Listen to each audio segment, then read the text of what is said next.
We act sometimes like 8 years old playing soccer. Here is the ball, we are all at the ball, and we don't cover the rest of the field. Our ability to deal with more than one crisis at one time is very, very limited.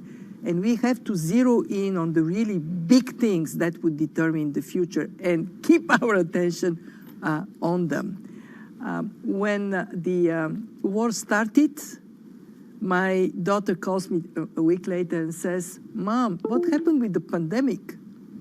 It disappeared from media, we didn't pay any attention, it is still with us." So we have unintended consequences of actions, and we have insufficient attention to cover the whole field. Well, we've covered a lot today. All right, you have been listening to the IMF spring meeting, specifically a debate on the global economy. And that last voice, of course, that you heard was IMF Managing Director Kristalina Georgieva, there with the Fed Chairman Jay Powell and ECB President Christine Lagarde, also others. Among the headlines, you heard Powell earlier talk about a half-point hike on the table at that May FOMC meeting, but saying, once again, soft landing is a goal by the U.S. Central Bank. Welcome, everybody. Bloomberg Business Week. Carol Massar, Tim Stanovic, live in our Interactive Brokers studio, streaming on YouTube for this Thursday, April 21st, 2022. Let me remember what day it is. Meantime, Tim, we've got stocks hovering near their lows of the session. Yields up again. Yeah, that's right. We are seeing the Dow down 0.4%, the S&P 500 down 0.9%, the NASDAQ taking the brunt of things. Quite the reversal from earlier in the day when we saw all three indices higher, down 1.5%. All right, so let's get to it. Let's get to our market drivers report and set the Business Week agenda on this Thursday. And in the house with us, of course, is our Michael McKee, our chief Fed watcher. He's international economics and policy correspondent at Bloomberg News, here in our Interactive Brokers studio, along with Kriti Gupta, markets correspondent at Bloomberg. So, Mike, I do want to start with you because I think we were all obsessed about what Powell might say. Might it be different? And it's key because these are his last comments, right, ahead of the next Fed meeting. Blackout starts on Saturday, so no more Fed speak after this, which I think a lot of people will be happy about, given that we've heard so much. And he basically just ratified what we've heard, that he didn't push back against the idea of a 50 basis point cut, said it would definitely be on the table for May 4th. And that, in the way the Fed works, is basically telling you that's what we're going to get. He was asked about the market today pricing in 50 basis points also in May and June, and he did not push back against it. He said, we'll wait and see, but he didn't say that's too much. So I think that sort of ratifies what the market's thinking, and we'll kind of see this price stay in the market. Mike, what did you make of Powell's comments about the labor market? He said it's too hot, though it is very good for workers. That headline just crossing moments ago after while he was speaking. He making those comments just moments ago. What do you make of those? Well, it's a difficult situation the Fed is in because they want the economy to benefit everybody, including those on the margins who are usually the last hired and first fired. And so they did this new framework that pushes unemployment down at the expense of letting inflation run a little hot. Now, inflation's gotten too hot, and by definition, the labor market is too hot for the Fed because they say the long-run sustainable unemployment rate is about 4%. So they know that it's running a bit too hot, but they also know that a lot of people have benefited from it. And you get a lot of people criticizing anyone who says that the Fed should be raising rates and people could lose their jobs. You get a lot of people who criticize the Fed for letting inflation go too far. So they're trying to thread that needle public relations-wise, and it's a difficult thing to do. Yeah, exactly. Hey, Kriti, we want to bring you in because we have been watching the markets. It's a very different tone from how we started the day off, certainly on the equity side. Walk us through the trade today. Yeah, well, let's just start with the Powell impact, which is next to zero, I think, from these comments. Even on yields, we didn't see too much of an impact? You didn't see a ton of movement on that. Remember, the yield move has been essentially rising since about 8 a.m. this morning to a point where you are now seeing, I think, about a 10 basis point move in the 10-year yield. And naturally, I think about in the same time, you've seen the rest of the market fall as well. So this isn't particularly surprising to me. This seems like a yield move just on the front of it. The other thing I will say on the Powell stuff is that this is coming at a time when the market hasn't seen a 50 basis point hike since May of 2000, I believe, the Greenspan era. And it's also coming at a time when the market is pricing in 3 50 basis point hikes and I believe in the next couple of meetings. So back to back, by the way. Remember, Chairman Powell was also said during this press conference, I believe before as well, that he Third half-point rate hike in July. Right, and he prefers, remember, to front load those hikes. He said if we're going to go hard, we should do it at now and then kind of ease our way off. That's, I think, the opposite approach. Correct me if I'm wrong, Mike. That's the opposite approach that the ECB is taking. They're going more gradual instead of front loading. And so what's interesting to me is that I think there's a lot of questions about, will this be a 50 basis point hike first off in the May 4th meeting, which he's kind of said, but I think there's still questions about it. The reason the equity markets maybe care is that what it does to the economy in terms of a recession. I feel like every day it's, we should get ready for a recession. I heard somebody, I think on surveillance this morning saying, we might get a recession in 2 to 3 years. Who knows where we're going to be in 2 to 3 years? How do you see it? What's the commentary? Is there any consensus on that, Mike? There's no consensus. When you look at the recession indicators, there are a couple of models that people have put together, including the New York Fed, and both of those are going in the opposite direction. They're not suggesting any danger of recession, but the whole group of people looking at the history of the Fed and how when they start raising interest rates, it generally ends up being a recession. But then how long until that happens? You can't make a causal link. You can maybe make a correlation, but you can't say that as soon as we get to a certain point, we're going to see a recession. As far as the equity markets, it's really hard to know because there's a question about what is your discount rate going to be and in terms of what your future earnings stream is going to be. But then at a time when you can raise prices, does that matter? Because you're still going to be able to protect your margins. And the question then becomes, when does the Fed's efforts to squeeze inflation out of psychology start to take effect, and then companies can't raise prices anymore? All right, so a lot to think about. But again, folks, it's going to get quiet when it comes to Fed speak until the next meeting. All right, we're going to leave it there. Our Michael McKee, International Economics and Policy Correspondent at Bloomberg News here in studio, along with Kriti Gupta, Markets Correspondent. She's going to be back a little bit later on with her chart of the day. Well, let's head now to Charlie Pellet to give us an update on the trading day. Hey, Charlie. Well, hello there. We've got equities lower. The 10-year yield right now, 2.92%, with the S&P down 39 right now. We're at session lows, down 0.9%. The Dow now tumbling 143, down 0.4%. NASDAQ down another 202 points, down 1.5%. Stocks are falling as the sell-off in treasuries resumes, with the rates market hedging the possibility that the Fed will tighten policy more aggressively. After earnings, we do have Tesla shares advancing now by 4.3%. And UAL, United Airlines Holdings, up now by 10.11%. Also reporting this morning, American Airlines Group up by 5.2%. One other earnings report to pass along. Union Pacific, it reported this morning, the railroad down now by 1%. Again, the 10-year yield, 2.92%. Spot gold down $13 the ounce at $19.43, while West Texas Intermediate crude up 0.5%, 102.65 a barrel. Again, recapping, stocks lower, S&P down 0.9%, and that's Bloomberg Business Flash. Charlie, thank you so much for that market update. Well, the U.S. Justice Department said it would appeal a Florida judge's ruling that threw out a mask requirement for plane and air travel, setting up a likely court battle that could extend past the midterm elections. Meantime, with COVID cases, they are way down, certainly from their peak levels here in the U.S. One thing, though, Tim, that is staying with us, and that is the COVID long haulers. It's out there. I know colleagues who are dealing with it. I know colleagues who are dealing with it, too, and I've got two friends who are, both on day 7 of COVID symptoms and still waiting to leave their homes. Let's get into it with Priya Dugal, epidemiologist at the Johns Hopkins Bloomberg School of Public Health, also co-lead of the Johns Hopkins COVID long study.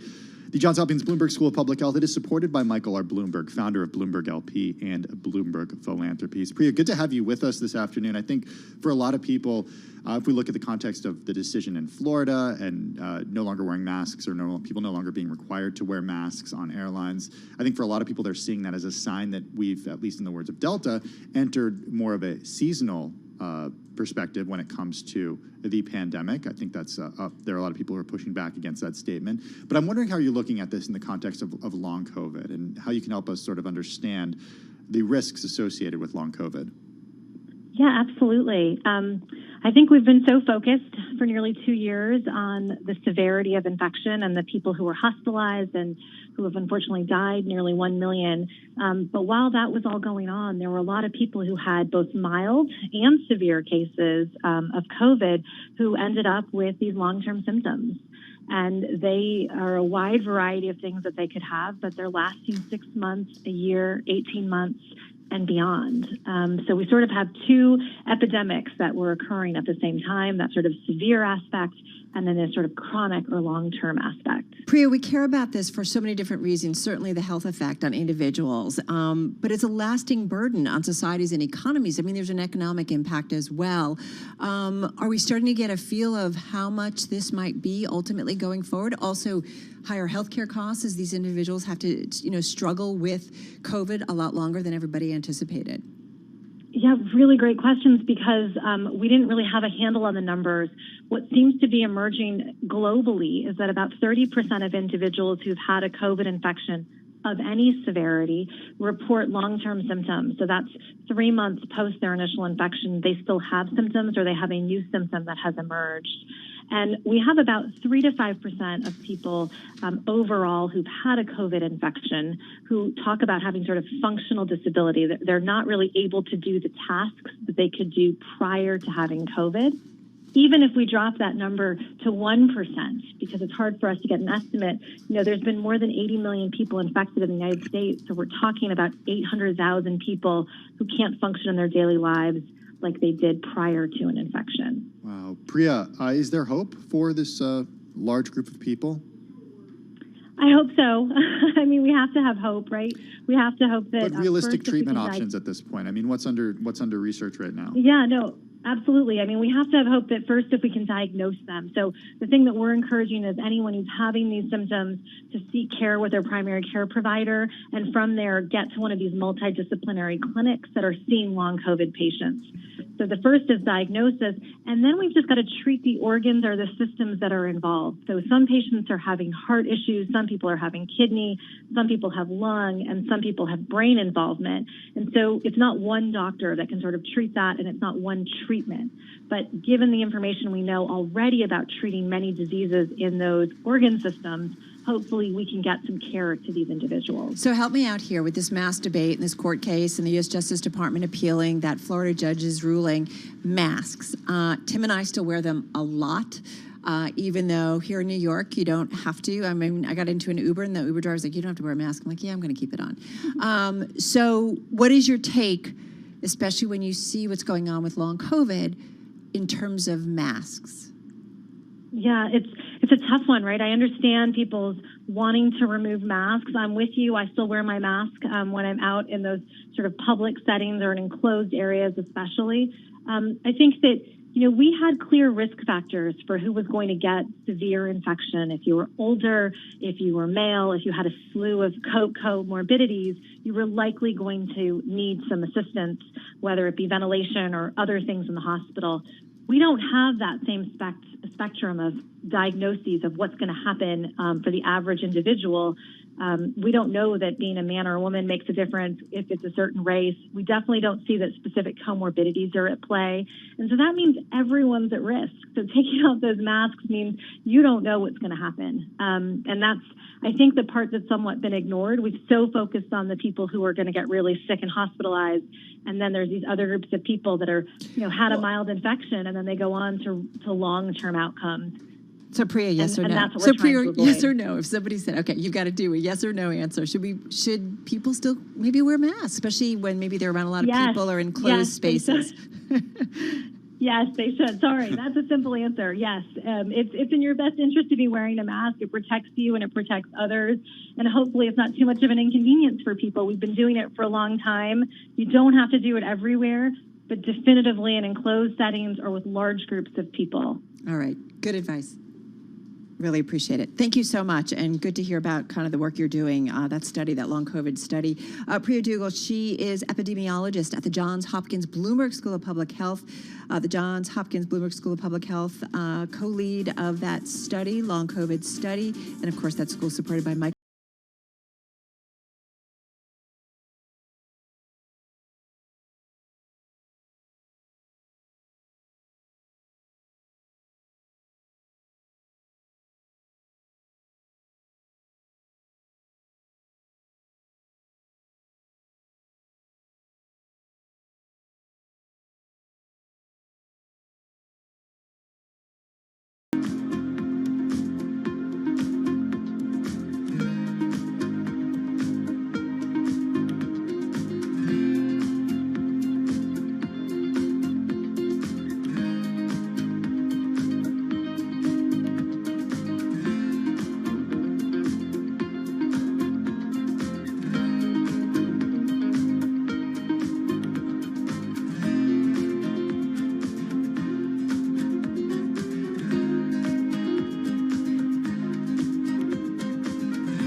broadcasting live from the Bloomberg Interactive Broker Studio in New York. Bloomberg 1130 to Washington, D.C. Bloomberg 99.1 to Boston. Bloomberg 1061 to San Francisco. Bloomberg 960 to the country. Sirius XM Channel 119. And around the globe, the Bloomberg Business app and BloombergRadio.com.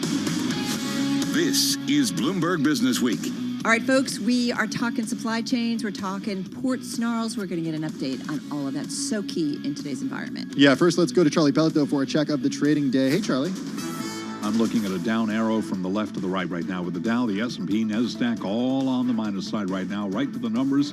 We will give you the why in just a moment here. S&P now tumbling 37 points, down by 0.8%. Have been up as much as 1.2%. We've got the Dow lower by 123 right now, down by 0.4%. NASDAQ down 188, drop there of 1.4%. 10-year yield now 2.93%. Stocks are falling as the sell-off in treasuries resumes, with the rates market hedging the possibility that the Fed will tighten policy more aggressively. Fed Chair Jay Powell saying he sees merit in the argument for front-loading interest rate increases, including a half-point hike next month. That points in the direction of 50 basis points being on the table.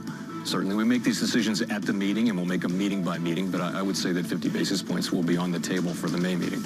And beyond the May meeting, Claudia Sahm is director of the macroeconomic research at the Jane Family Institute. My baseline is 50 basis points in May and June, right? I think it's pretty clear they're signaling two moves, not just one.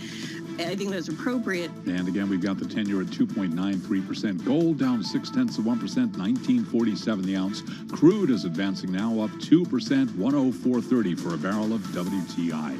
Earnings news and lots of reports to tell you about. Tesla higher after the car maker reported better than expected earnings last night. Tesla shares up now by 4.4%. United Airlines Holdings jumping after forecasting a profit this year. UAL up now by 10.5%. Also reporting this morning, we heard from American Airlines. Its shares are surging as the carrier reported that corporate and international flying are coming back. American Airlines shares, they're up now by 5.1%. So again, recapping, stocks lower, S&P down 35 points right now, a drop there of 0.8%. I'm Charlie Pellet. That is a Bloomberg Business Flash. Thank you so much, Charlie. Well, over the past year or so, we have definitely talked a lot about the supply chain bottlenecks, the snarls at ports, notably the U.S. West Coast ports. We all still talk about supply chain problems. So with an update on our ports and global shipping, key indicators of what's going on and can go on in the economy, we have the perfect guest. Jim McKenna is president and CEO of the Pacific Maritime Association. It's got 70 member companies. They include terminal operators, cargo carriers, stevedores, and more. Jim, good to have you with us, joining us from our Los Angeles bureau. How are you? I'm well. Pleasure to be with you. How would you characterize the snarls in the United States when it comes to the West Coast ports right now? How do they look compared to a year ago? Well, they look better than they did 6 months ago. Let's put it that way. I think at the height of this, we were over 100 ships at anchor, slow steaming. We're currently at roughly 40 ships waiting to get in Southern California ports. That's where Port of Los our Angeles epicenter and is. Port of Long Beach. Correct. So we've done a good job in kind of working through problems with a very focus group, whether it's shippers, whether it's consignees, whether it's a railroad, whether it's the interline carriers, the terminals. We've all been working together try and go after this problem, not from a holistic perspective, but taking one problem at a time and trying to work through it to get the supply chain back to where it has to be. The reality of the situation is that we're just overwhelmed with cargo. And it's not a terminal problem. I think on the front end of this, people thought, well, the terminals can't handle it. It is the supply chain in totality. You have trucks involved, you have warehouse involved, you have rail involved, you have return of equipment involved. And what ultimately, when anything disrupts, when any part of the supply chain is disrupted or isn't working at its full efficiency, cargo backs up into the terminals. And as cargo backs up into the terminals, what you find out is on any given day, there'll be 35 ships against the docks in Southern California. Wow. And on any given day, 5 to 10 of them won't order labor because there's no place to discharge cargo. So again, as you address the supply chain and the backlogs and the hurdles, it is the entire supply chain, and you have to look at all of it and what they contribute to it and what the problems each sector has. All right, so entire supply chain, China is a big factor and a big element of that supply chain. As you just laid out, we're doing better than we were 6 months ago. Having said that, those lockdowns in China, I'm curious what forward-looking ability you have to say that less stuff is actually going to be coming out of China, which maybe is easier on the ports, but not so great for certainly Americans who want their goods. Yeah, I don't believe anyone in our industry believes the surge is over. In fact, my member companies think it'll last, all the way through 2022. That being the case, I think what we're going to experience is You mean the when COVID surge? lockdowns- You mean the COVID surge? The surge in cargo will continue.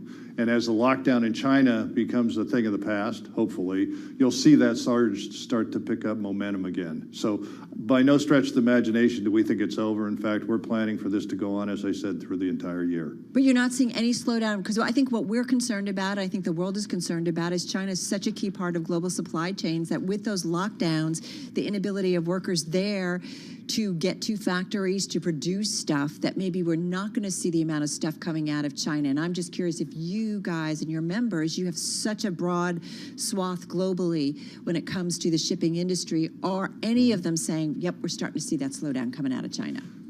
I haven't heard that. Again, it is now. At this moment in time, you're seeing the slowdown. But again, I think looking into the future, everyone expects it to tick right back up again. As soon as the factories get open, as soon as people are released to go back to the factories, you're going to see this surge just pick right up again. Hopefully, we're in a better position now to be able to handle the surge than we were initially, and I truly believe we are. Jim, what do you hear from your members, specifically cargo carriers, when it comes to pricing right now? Because we've heard for about a year at this point that the cost of shipping has just increased exponentially for so many businesses, specifically ones that don't necessarily have the leverage that aren't the Amazons and the Walmarts of the world, the small businesses that just need a container or two, and it's hurting them. Yeah, I would tell you that's not what I do. Right, I read the same things you do. I hear the same things that you do. We're really labor brokers. We manage the labor force. So the longshore labor is part of what the PMA does. So as we look at what shipping companies do from a price perspective, that's really their call, not ours. All right, we're going to leave it on that note. Listen, we so appreciate it. We know you've got a lot going on, but we appreciate hearing from you as well as, of course, what your members are saying. Jim McKenna, he's President and Chief Executive Officer of PMA. That's the Pacific Maritime Association, joining us from our LA Bureau, our Bloomberg Los Angeles Bureau. This is so key when we talk about transportation, obviously the supply chain element, but it really does give you, it's one of the key factors, I would say, in terms of determining the U.S. economy and the global economy. Yeah, we also see companies starting to at least think about making changes, some having made changes. We talked about Mattel increasing their production in Mexico as a result of, snarls around the world. I think increasingly, too, in terms of climate change, right, and reducing your carbon footprint, ultimately, how much of that's going to affect, buying manufacturing from far away and then having to deal with those climate impact by transportation. All right. Let's get to world and national news. Nancy Lyons is standing by in our 99.1 newsroom in D.C. Hey, Nance. Thanks, Tim. President Biden says we are in a critical window of time and we need to prepare Ukraine for the next phase of Russia's invasion. So today he announced another $800 million in military aid that includes heavy artillery, howitzer cannons, and 144,000 rounds of ammunition. To modernize Teddy Roosevelt's famous advice, sometimes we will speak softly and carry a large javelin, because we're sending a lot of those in as well. Biden did warn the money allocated by Congress to aid Ukraine has nearly run out, and he'll soon be asking for more. This new round of aid raises to $3.4 billion, the amount of U.S. assistance since the invasion began. Even with the U.S. sending more weapons to Ukraine, many Americans are questioning whether President Biden is showing enough strength against Russia. Bloomberg's Nathan Hager has more from Washington. A new Associated Press NORC poll finds 54% of Americans think President Biden hasn't been tough enough in his response to the invasion. 36% say the president's approach to Russia has been about right. 8% say he's been too tough. At the same time, only 32% of Americans think the U.S. should play a major role in the war in Ukraine. That's down from 40% last month. In Washington, I'm Nathan Hager, Bloomberg Radio. The first legal recreational sales of marijuana are underway in New Jersey in a historic day for the Garden State. There were lines at some of the dispensaries before sunrise as people waited to purchase weed. There are 13 approved dispensaries throughout the state. Global news 24 hours a day, on air and on Bloomberg Quick Take, powered by more than 2,700 journalists and analysts in more than 120 countries. I'm Nancy Lyons. All right, Nancy, thank you so much. Carol Masser, along with Tim Stanovic, live in our Bloomberg Interactive Brokers studio, streaming on YouTube. You can watch us. I got to say, media loves to talk about media. And so when this headline crossed in the Bloomberg newsroom, man, we were all like, what? We're talking about Warner Brothers Discovery, ticker WBD, shutting down CNN Plus. It happened just before noon today. We learned the news. This is just after a few weeks as the company's new leaders reassess their online strategy and look to cut costs following their big merger. Carol, I have to tell you, usually with media stories, it's kind of solipsistic for us to just talk about the media. And I have to tell you, when this happened, I got like three different people reached out to me who don't work in media, like they're normal people with normal jobs. And they're like, what's going on here? I think it actually transcends the media bubble that we're used to. Why do you think that is? I don't know why that is. I think, CNN's a prominent brand. I think that people are aware of the transformation that's happening right now when it comes to news media. Yeah. I think also the Netflix news earlier this week was something that sort of transcended business news. It's a consumer-facing company. CNN is a brand that's been around for decades at this point. I don't know. And look, and we do know that at least the way that Jeff Zucker had talked about this, it was the company's most important change that it had made in years. Hey, Tim, note to you, Jeff Zucker isn't there anymore. I know, and I think there's nothing sort of more symbolic of that than this being shut down after 3 weeks. Well, remember, Discovery completed its merger with AT&T's media businesses earlier this month, and management, including CEO David Zaslav, has said that they are considering combining the company's online offerings, which include HBO Max and Discovery Plus, into one subscription for consumers. CNN Plus was championed internally by Zucker, the longtime media executive who stepped down in February, and he was really key. I got to say, like, you drive, I remember, throughout the last couple of weeks, coming along 6th Avenue, like that CNN, there was a CNN bus, big time CNN Plus bus, like, hey, CNN Plus, sign up for it. Also, we, at least speaking of, people within the media, they did hire a lot. And the company has said that those people will get severance and can apply to jobs at the company. It's pretty rough. Anyway, we're going to talk more about streaming. It is a big business story this week, courtesy of Netflix.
events, headlines, and breaking news 24 hours a day at Bloomberg.com, the Bloomberg Business app, and at Bloomberg Quick Take. This is a Bloomberg Business Flash.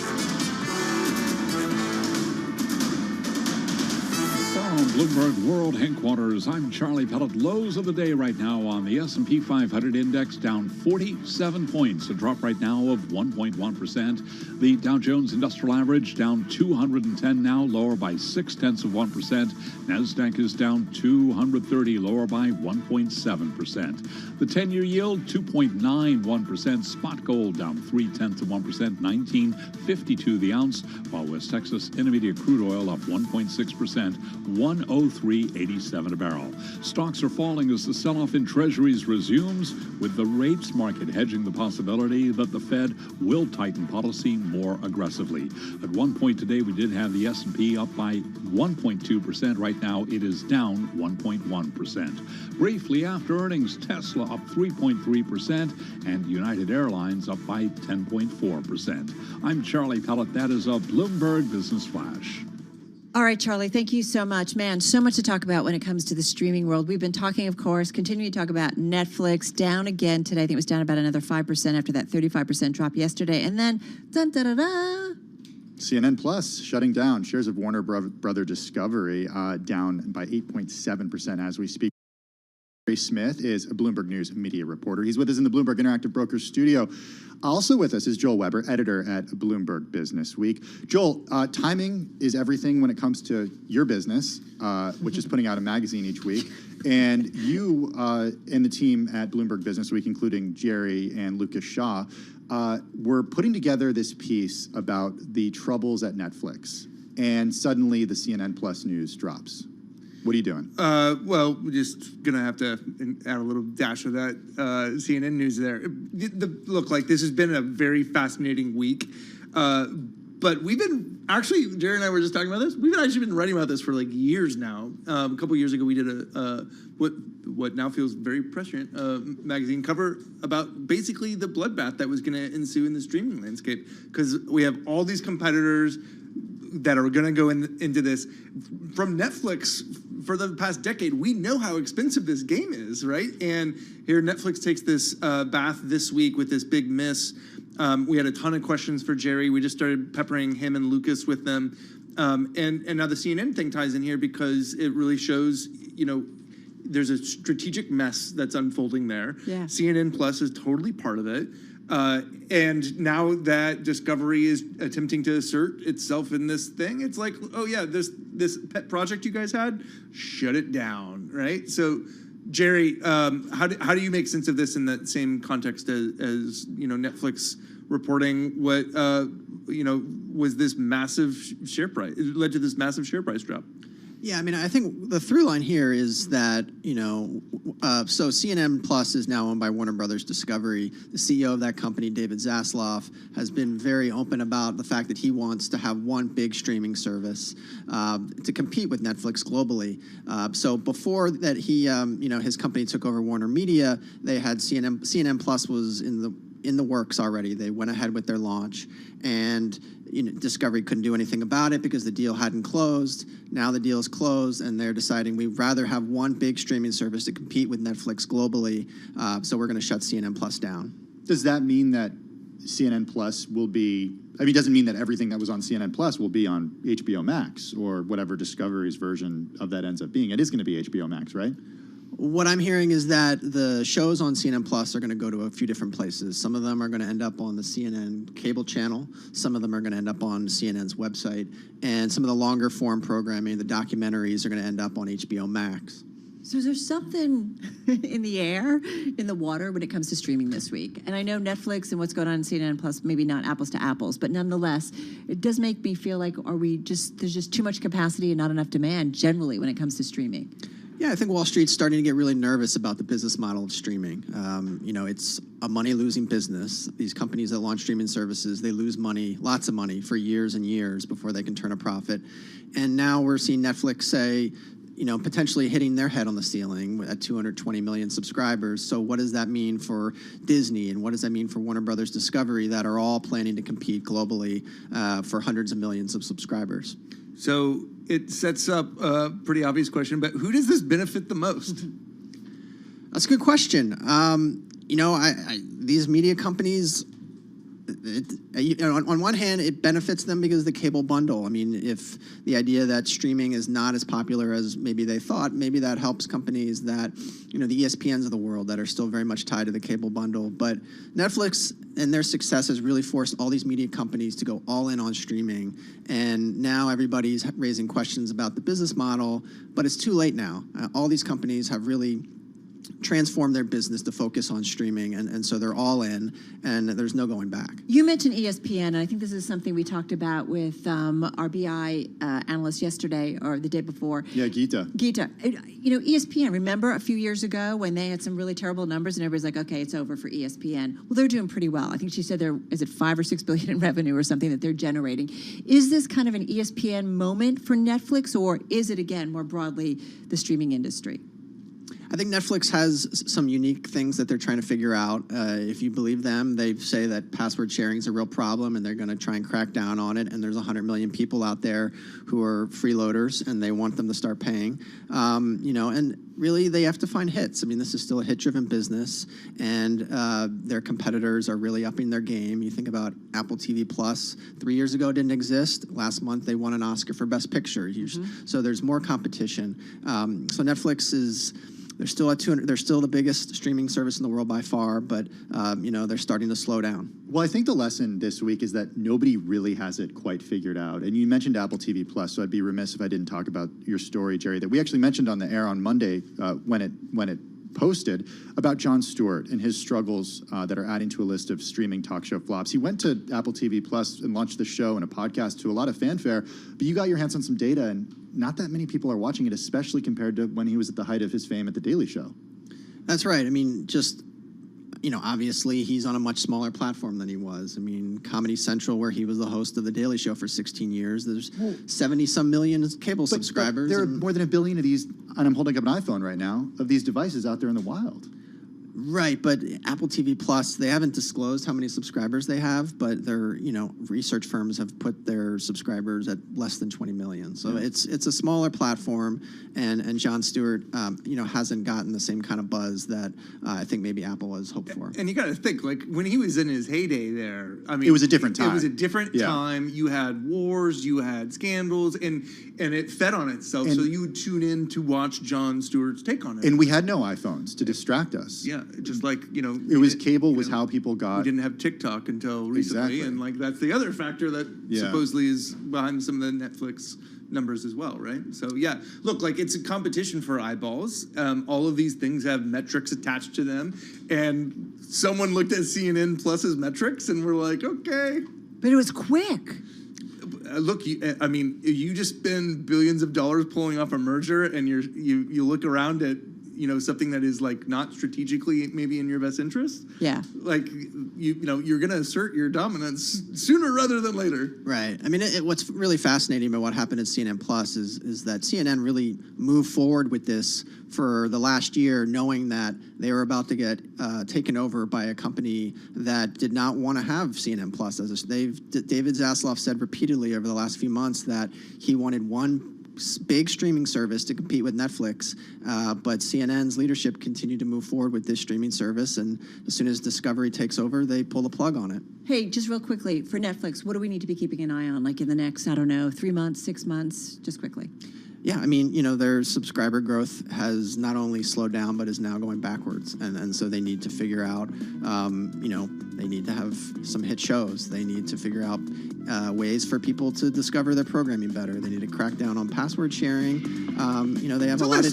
Yeah, it's a little bit of the kitchen sink to figure it out. Losing their swagger a little bit. All right, Bloomberg Business Week editor Joel Weber, Bloomberg News media reporter Jerry Smith. Check out his story on the Bloomberg and at Bloomberg.com. This is Bloomberg.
the close. Bloomberg's comprehensive cross-platform coverage ahead of the U.S. market close starts right now.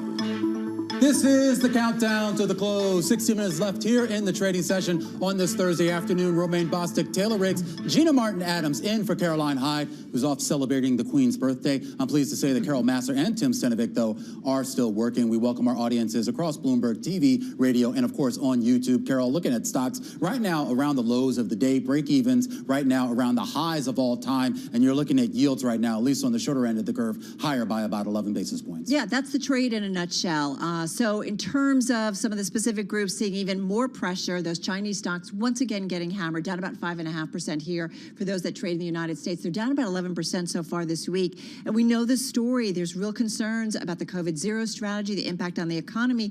And the government, even though it says it's going to do a lot, it seems like that the stimulus that they're coming through is lower than expected and maybe not enough, at least as investors see it, Tim. Well, one area of the market that's getting a bit is airline stocks, just soaring today after those results from United Airlines and American Air suggest that the recovery in travel. Saw what you did there. Yeah, I know, I did it. The Jets ETF up 2.7% right now. It was up as high as nearly 6%, though it has given back some of those gains. All right, well, we've been oscillating all day long, but now we are firmly in the red here on the major indices right now, 44.02 on the S&P 500. That's down more than 1% here on the day. The NASDAQ indices, both the composite and the 100, down about 2%. And the Russell 2000 also down more than 2% here on the day. One of the bright spots had been the Dow, including the Dow Industrials as well as the Dow Transports, largely on the back of some of those gains by the airlines. But the airlines still in the green, but everything else pushing into the red. The Dow Jones average now down 0.8%. You certainly see that on a sector level as well. Sort of the theme of the year has been really the defensive shift of this market. Staples, one of the big outperformers for the year. And again, the only sector here within the S&P that has it still posted up in the green. Staples up just marginally up 0.2%. Everything else, though, remain technology, materials, energy. You're down about 2 to 3% on the day. Yeah, and let's talk about Netflix, of course, that 35% slide yesterday, continuing today here. You had more than a dozen sell-side analysts downgrading the stock in the 24 hours after those earnings. And, of course, you had the news that, of course, that its biggest and newest shareholder, Bill Ackman's Pershing Square, as well, not necessarily a shareholder anymore. Remember, they disclosed that a 3.1 million share stake back in January, now saying they basically unwound that, presumably at a loss. Ackman, interesting in a letter, basically saying, hey, he's learned from past mistakes. You don't hold on to this loser too long. I think Carl Icahn could also agree with them on that there. Tesla, though, higher here on the day. We haven't talked enough about Tesla. They were up 2.5%. Airlines, we just talked about. And, Carol, guys, we're looking, of course, for Snap earnings after the bell today. Those shares down 5% ahead of that. Speaking of earnings, how about the divergence we're seeing between emerging markets and developed markets? Carol spoke to what's happening with China, but broader emerging markets continuing to kind of fall out of bed, while developed markets at least enjoying a little bit of stability with the earnings season. I think it's more than just China, too, because when you look at emerging market earnings reports so far, just about 1 in 4, 1 in 5 actually beating expectations from several months ago, whereas the natural beat rate here in the U.S. is somewhere between 75% and 80% of companies beating expectations. So certainly the earnings season is playing a part as well. Let's see if that continues as we move into the bulk of earnings over the next couple of weeks. Yeah, great Bloomberg big take on the Bloomberg terminal right now about some of the concerns that are going on in the emerging markets. So I definitely advise you to check that out. In the meantime, we were all checking out a panel in Washington today. It was at the IMF's annual spring meeting, and it included the ECB head. It also included Jay Powell, of course, head of the U.S. Federal Reserve. And he gave some very strong clues about what we might get at that May meeting. It is appropriate, in my view, to be moving a little more quickly. And I also think there's something in the idea of front-end loading whatever accommodation one thinks is appropriate. So that does points in the direction of 50 basis points being on the table. Certainly, we make these decisions at the meeting, and we'll make them meeting by meeting. But I would say that 50 basis points will be on the table for the May meeting. All right, of course, that was Fed Chief Jay Powell. What's key about those are his last comments, because the Fed's going into a quiet period ahead of that May meeting. What's interesting, he was also asked that would they keep raising rates if they start to see the economy slow down, even if inflation is high. He really hedged that question and kind of avoided it. But that's the big question on everybody's mind. Well, I mean, I think at this point, too, there's no question on anyone's mind what the Fed actually does at the next meeting. I mean, this is priced in, and this is what we're expecting. I think the big question is what it does after the May meeting and what the pace looks like after that. Yeah, and I mean, I missed part of that conversation that they had a little bit earlier, but there was, of course, the Jim Bullard headlines. He's been obviously very vocal, and now talking 75 basis points, saying that the market could potentially withstand that. He also pointed out, Tim, as you just said, that some of this is already priced in. I thought what was interesting, though, was the move that we saw in that 10-year break even, kind of the expectations in the market for where inflation is going to be. The data only goes back to 1998, so obviously a little bit skewed, but it is at a record high right now. It is above 3% here. If you believe that the neutral rate that the Fed keeps talking about is somewhere in that 3% range here, then yes, maybe the market has now finally priced that in. And I guess that raises the question, guys, is does Powell need to do what he said he might do? I mean, pretty unbelievable. I have a 2-year break even at a 4.7. You go down to a 5s, a 10-year break even, Gina, above 3%. And I think what's interesting is so often we've talked about this before is front end had seen a little bit of a de-anchoring, but we were reassured that the long end of the curve had still well anchored inflation expectations. But with the 10 and the 30-year now lifting up, and as you can see there, the bottom 2 lines are really, Gina, maybe a little bit of a de-anchoring from those expectations further out on the curve. Well, and let's not forget the context of where we've been too, right? This is more than just about inflation. I think there was a psychology starting to be embedded in markets that, oh, growth is starting to slow. Maybe we'll start to ultimately see some results from the tighter policy and the Fed will start to talk a little bit easier, and they're not. It's very clear that they're not talking easier. They're going to stay to the line. The market may be anticipating a significant slowdown in growth and maybe peak inflation occurring sometime this spring, but the Fed is looking right through it and saying we're going to just keep going as we're going. Did someone get stumped again by Gina? You know, that's what we do. This is the problem with Gina. She's so smart. She always because we're all still trying to figure out. Okay, that sounds pretty good. Yeah, I mean, I don't know. But in all seriousness, to Gina, and really just the great insight and the research that she does. When you talk about the earnings picture, and it just still seems mixed to me. I know the numbers in aggregate still look very good, but when you hear some of the commentary out of some of these companies about the cost and the idea that yes, there is this limit, there's this point where their end customer is going to push back on that, that's where you think you have to start to worry. All right, don't yell at me, everybody. But Gina, just quickly, are companies bringing down any earnings estimates or any kind of no? So this is really interesting, Carol, because it's precisely what Romaine said. It's really about those margins. So the earnings estimates are still going higher, and we heard from George Ferguson earlier about the revenue sort of overcoming cost. That's generally the case, but we are seeing margins continue to come down, and expectations for margins continue to come down in the second quarter. I think we're going to come back and talk about this in a couple of minutes again. So we'll dive a little bit deeper. All right, we got to run, guys. Run us, Carol. What? All right. We got to run. We're going to be back in less than an hour's time. We'll count you down to the close on this Thursday with Beyond the Bell. This is Bloomberg.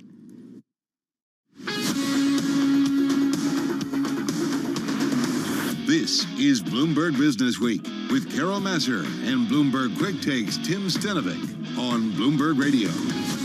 Oh, my goodness. Yeah, listen, I think what Gina had to say, I keep going back to it, earnings, margins. We've seen it in some of the companies. I mean, Tesla was a blowaway number, right? We saw Procter & Gamble. Procter & Gamble. And airlines. So we're seeing some good news there, but it's kind of a tale of two different types of earnings But is it an reports. adjustment from that pandemic world to post-pandemic world to some extent? I don't know. We're going to talk airlines in just a few minutes. We're going to do more of this, but I had a really interesting conversation on Quick Take Stock earlier today with the Jefferies analyst, Sheila Kayalu, who covers airlines. And she said what we've learned so far with airline earnings, United and American, is that customers are paying more and they're willing to pay more, and then airlines are able to cover the increased cost of fuel by raising ticket prices. She's less concerned about inflationary pressures when it comes specifically to airlines. She's more concerned about other inflationary pressures than eating into that discretionary income. So your cup of coffee costing more, that hotel if you're traveling somewhere costing so much more than you're used to, that Uber to get around if you're going somewhere so costing she's more. worried about the incrementals. Exactly. And maybe having an impact. Well, all I know is you and I are getting ready to do a bunch of business travel, and we've been booking, flights, finding that there aren't as many flights being offered. We're also finding the cost of those flights are pretty high and pretty steep. So you definitely can see this play playing out in real time, for us at least, in terms of what your analyst was saying. And I'll be doing some anecdotal reporting on the ground at the airports, seeing how crowded things are, how long the lines are. Are you really going to be doing that? Yeah. I think we're going to just be running for the gate, trying to make it. True. I'll be eating stuff. All right, let's get to World and National News. Over to Nancy Lyons in our 99.1 newsroom in D.C. Hey, Nance. Thanks, Carol. President Biden says the U.S. will be sending additional military aid to Ukraine, plus another $500 million to support its economy. Bloomberg's Irv Chapman has more from Washington. The president said he'll ask Congress to finance still more weapons that will be needed in the weeks ahead. I'm announcing another $800 million to further augment Ukraine's ability to fight in the east, in the Donbass region. It's flat, it's not in the mountains, and it requires different kinds of weapons to be more effective. As to Vladimir Putin's claim of achieving control of a besieged eastern city, the president said that's questionable. There is no evidence yet that Mariupol is completely fallen. The president said he'd also fast-track the admission of 100,000 Ukrainian refugees. In Washington, Irv Chapman, Bloomberg Radio. Florida is a step closer to ending Disney World status as a special tax district.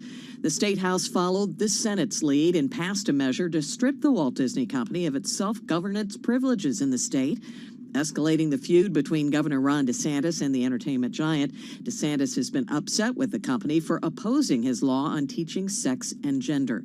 Once DeSantis signs the bill into law, it would take effect in June of next year. Robert Morse has died. He won a Tony for the original Broadway show How to Succeed in Business Without Really Trying, and also received 5 Emmy nominations for his role as senior partner Bertram Cooper in TV's Mad Men. The last I read, Nixon was running without an agency. Make no mistake, we know better what Dick Nixon needs. Better than Dick Nixon. Robert Morse was 90 years old. Global news 24 hours a day, on air and on Bloomberg Quick Take, powered by more than 2,700 journalists and analysts in more than 120 countries. Thank you so much, Nancy Lyons in D.C. Well, earlier today, Special Presidential Envoy for Climate, John Kerry, sitting down with Bloomberg's Janet Wu. They talked about a bunch of things. Here's an excerpt from that conversation where the former Secretary of State talks about the possibility of Russia escalating its war beyond Ukraine. I don't personally believe it's going to extend, but obviously nobody knows what President Putin's going to decide to do and what's driving. I mean, we all know there's a lot of personal motivation in what he's doing, so it's anybody's guess. But I personally don't think it will go beyond, and I think his recent announcement about not, going in and assaulting the steel mill in Mariupol, I think his move and shift to the Donbass may be the sign of a limited set of a more limited set of ambitions than he began with. But look, it's dangerous, and we all have to be extremely vigilant not to provide any mistaken sense of opportunity on his part. I think the reinforcement of efforts in the Baltics, I think the movement by Finland and Sweden to consider being a part of NATO, et cetera, all of those are very important measures, and hopefully we can do it in a way that still gives President Putin an off-ramp, a way for him to be able to get out of what I think is a high, unbelievably bad calculation on his part and a miserable outcome for human beings. In your opinion, what would it take for the U.S. to get involved directly? Well, if he touches NATO in any way whatsoever, we're more directly involved. I'd say we're pretty involved right now, but not, as you say, in the way people interpret directly. But if he steps too far, the United States will not hesitate to take action. That was, of course, John Kerry with an interview with our own Janet Wu a little earlier today. All right, you're listening to Bloomberg Business Week. Carol Massar along with Tim Stanovic, and this is Bloomberg Radio.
events, headlines, and breaking news 24 hours a day at Bloomberg.com, the Bloomberg Business app, and at Bloomberg Quick Take. This is a Bloomberg Business Flash. From Bloomberg World Headquarters, I'm Charlie Pellet. A slow grind lower. The Dow, the S&P, NASDAQ at or near the lows of the day. 43 minutes to go ahead of the closing bell. Let's head right over to the first word breaking news desk for today's afternoon call. Here he is, Bill Maloney. And good afternoon, Charlie. U.S. stocks under pressure today in a big reversal. The Dow's currently down 357 points, was up 331. S&P's dropped 63, while the NASDAQ is down by 280. The U.S. 10-year yield at 2.91%. Gold is down 5. Oil is climbing, but Bitcoin is little changed. Among the main 11 S&P sectors, only consumer staples were in the green. And leaders to the upside in the Dow, Dow Inc., IBM, and Verizon, while Chevron and Salesforce each fell 4% and led to the downside. After earnings, United Airlines rose 10%, Freeport fell 10%, and Tesla rose as much as 12% before paring gains to 2.3%. In deal news, Elon Musk is set to vet potential equity partners for his Twitter bid. And wrapping things up, Intuitive Surgical reports after the bell. Live from the first breaking news desk, I'm Bill Maloney. Charlie? Thank you very much, Bill Maloney. And to hear live breaking news over your Bloomberg, type squawk, SQUAWK on your terminal. I'm Charlie Pelleton. That is a Bloomberg Business Flash. All right, Charlie, thank you so much. So we have been talking about the markets. Overall, the major equity averages, they're down, but airline stocks, man, they are soaring. Yep, I did mean that pun. How dare you? The group is up nearly 50%. Yep, you heard it right, 50% since March 7th. And then rallying again today thanks to American Air, which their shares are surging as the carrier reported that corporate and international flying, those are the big ticket items. They are coming back, and the company projected a 2Q profit as offices reopen and travel restrictions ease across the globe. Right? We talk about the business sector. That's the real profitable It's really important. International, they too. book later, and they pay more for the seats at the front of the plane. Mary Schlegenstein is U.S. Airlines reporter for Bloomberg News. She joins us on the phone from our Dallas bureau. Mary, is it just me, or does it really feel like, based on earnings in the last 24 hours from United Airlines and from American Airlines, that the airline industry here in the United States has really turned a corner? Well, that's what the airlines are saying, and they're projecting a lot of good things. Scott Kirby at United has said they're going to have record revenues in the second quarter. American's saying the same thing, and they both expect profits. In fact, United and Delta expect to be profitable for the rest of this year. So, I mean, is it just this is the post-pandemic, business that we were all just kind of waiting for? It's logical, right? Or is it, right? Doesn't it kind of make sense to you, Mary? Yeah, it does make a lot of sense. And, what the airlines were waiting on with regard to international and corporate travel starting to come back was when corporations required their people to come back to the offices to work. And they had said for months that once that happened, that within a few weeks you would start to see travel pick up. And that is what's happened. That is what's playing out. And so they're already seeing some of the business travel return. It started off with smaller and medium-sized businesses, and now they're seeing it start to build up into the corporate ranks where they're starting to book more. I got to say, Mary, just anecdotal for Tim and myself. I mean, I had a producer come over, my boss basically, and be like, okay, we got this trip. Like all of a sudden, like we're up and flying in a big way. What's interesting, though, the one thing Tim and I noticed, we were booking for a trip coming back from the West Coast, and I think last time we did it, we could take a 5 o'clock West Coast trip back, certain carriers. It's not there anymore. JetBlue is planning to reduce its summer schedule to avoid flight disruptions due to staff shortages. We got that from CNBC recently. Are airlines cutting back on capacity? Airlines are holding capacity lower. United, for example, said it expects to be 13% below 2019 capacity for this year, and American is saying it'll be as much as 8% below 2019 capacity for the year. And one of the reasons for that is because after a pretty disastrous operational summer last year, the airlines know there's going to be huge demand. They know there's going to be huge crowds. They don't want to overplan what they can't fly, and particularly with some manpower shortages still, occurring in some areas, among the regional airlines. They just don't want to set themselves up to fail this summer when they need a really strong summer. In addition to that, keeping capacity tighter lets them boost fares to recover the higher fuel prices that they're paying now. Well, let's talk about this higher fuel prices. How are airlines dealing with them? A lot of the airlines in the U.S. don't necessarily hedge, so is this hitting them pretty hard? It is a factor for them, and basically what they're doing is they're making us pay for it. United Airlines said... Just laughed and kind of was like, yeah, we feel that. But we are paying, and that's something that Carol and I talked about. Americans are actually shelling out for flights. That's what we're learning, despite the higher costs. Right, they are. In fact, Adobe Analytics did a study recently that said, yes, demand is climbing, but the cost of that demand is climbing even faster.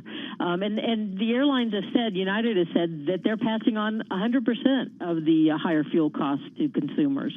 That's the way they got to cover those higher costs. All right. So what about, deals in the space, JetBlue, Spirit, Frontier? Like, how is that also impacting what we're going to see maybe going forward, especially for the investment community who are looking at the airline space right now?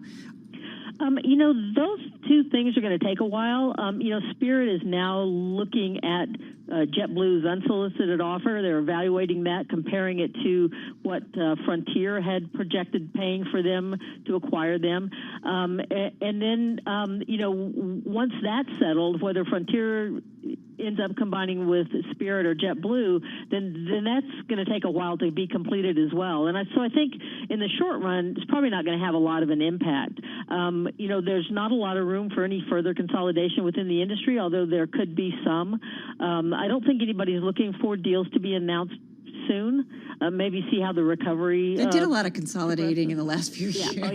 Yeah, certainly since, the late 2000s, they started doing a lot of consolidation and took it down from like 7 major carriers to 4. Not all the airlines in the U.S. have reported earnings for the most recent quarter yet, Mary. What else do we need to look for as we hear from other companies in the next few days? I think it'll be interesting to see when Southwest reports if they're seeing stronger domestic demand. They've competed unusually stronger with the legacy carriers because the legacy carriers didn't have those international flights to depend on. So they really stepped up competition against Southwest in the U.S. And it'll be interesting to see what Southwest has to say about that this quarter and what they're doing about capacity growth. Really interesting. And like I said, this is a share or space when it comes to the equity market, an equity trade that has just been on fire. Mary, thank you so much. Mary Schlangenstein. She is Bloomberg News U.S. Airlines reporter on the phone from our Dallas bureau. I'm looking at shares of American Airlines. They're up about 4.4%. We've seen United, pick your name, and they are just rallying in today's session. Well, coming up, we are talking our chart of the day. This is Bloomberg Radio, and this is Bloomberg Business Week.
Broadcasting live from the Bloomberg Interactive Broker Studio in New York. Bloomberg 1130 to Washington, D.C. Bloomberg 99.1 to Boston. Bloomberg 106.1 to San Francisco. Bloomberg 960 to the country. Sirius XM Channel 119. And around the globe, the Bloomberg Business app and BloombergRadio.com. This is Bloomberg Business Week. You are listening to Bloomberg Business Week. Carol Massar along with Tim Stanovic. And coming up, we're going to get to the chart of the day. Yeah, we're looking forward to being joined by Bloomberg Markets correspondent Kriti Gupta. First, though, let's get an update on the trading day. Less than 90 minutes to go. Charlie Pellet. Indeed, and we are lower across the board. Tim, with the Dow, the S&P, NASDAQ, they're all declining very much close to the lows of the day right now. S&P is dropping down 56 points now. Slight bounce off the bottom, down by 1.25%. Keep in mind, the best level of the day, the S&P had been up by 1.2%. Stocks are falling as the sell-off in treasuries resumes, with traders bracing for the possibility of more aggressive policy tightening by the Fed. The Dow is down 291, a decline right now of 0.8%. NASDAQ down 247, lower by 1.8%. The 10-year yield 2.90%. Gold down 0.2%, $19.53 the ounce. West Texas Intermediate crude oil is advancing 1.3%, $103.54 a barrel. Bitcoin 41,541 Bitcoin, up now by just about 0.3%. United Airlines holding shares higher after forecasting a profit this year, overcoming a first quarter loss as consumers increasingly ditch their pandemic-era habits and resume air travel.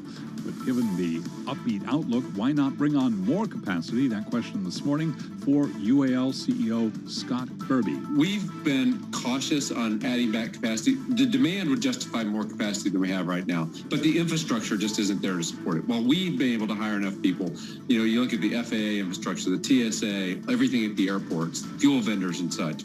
The infrastructure just isn't there yet to support it. And so we're going to gradually add back capacity because we've prioritized operating reliability over the possibility of short-term profits. And that's in contrast to what some others have done.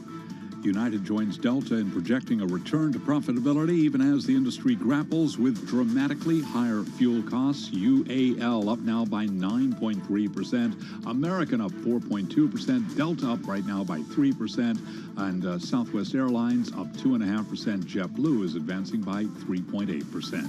Again, recapping equities lower with the S&P down 58 now, a drop there of 1.3%.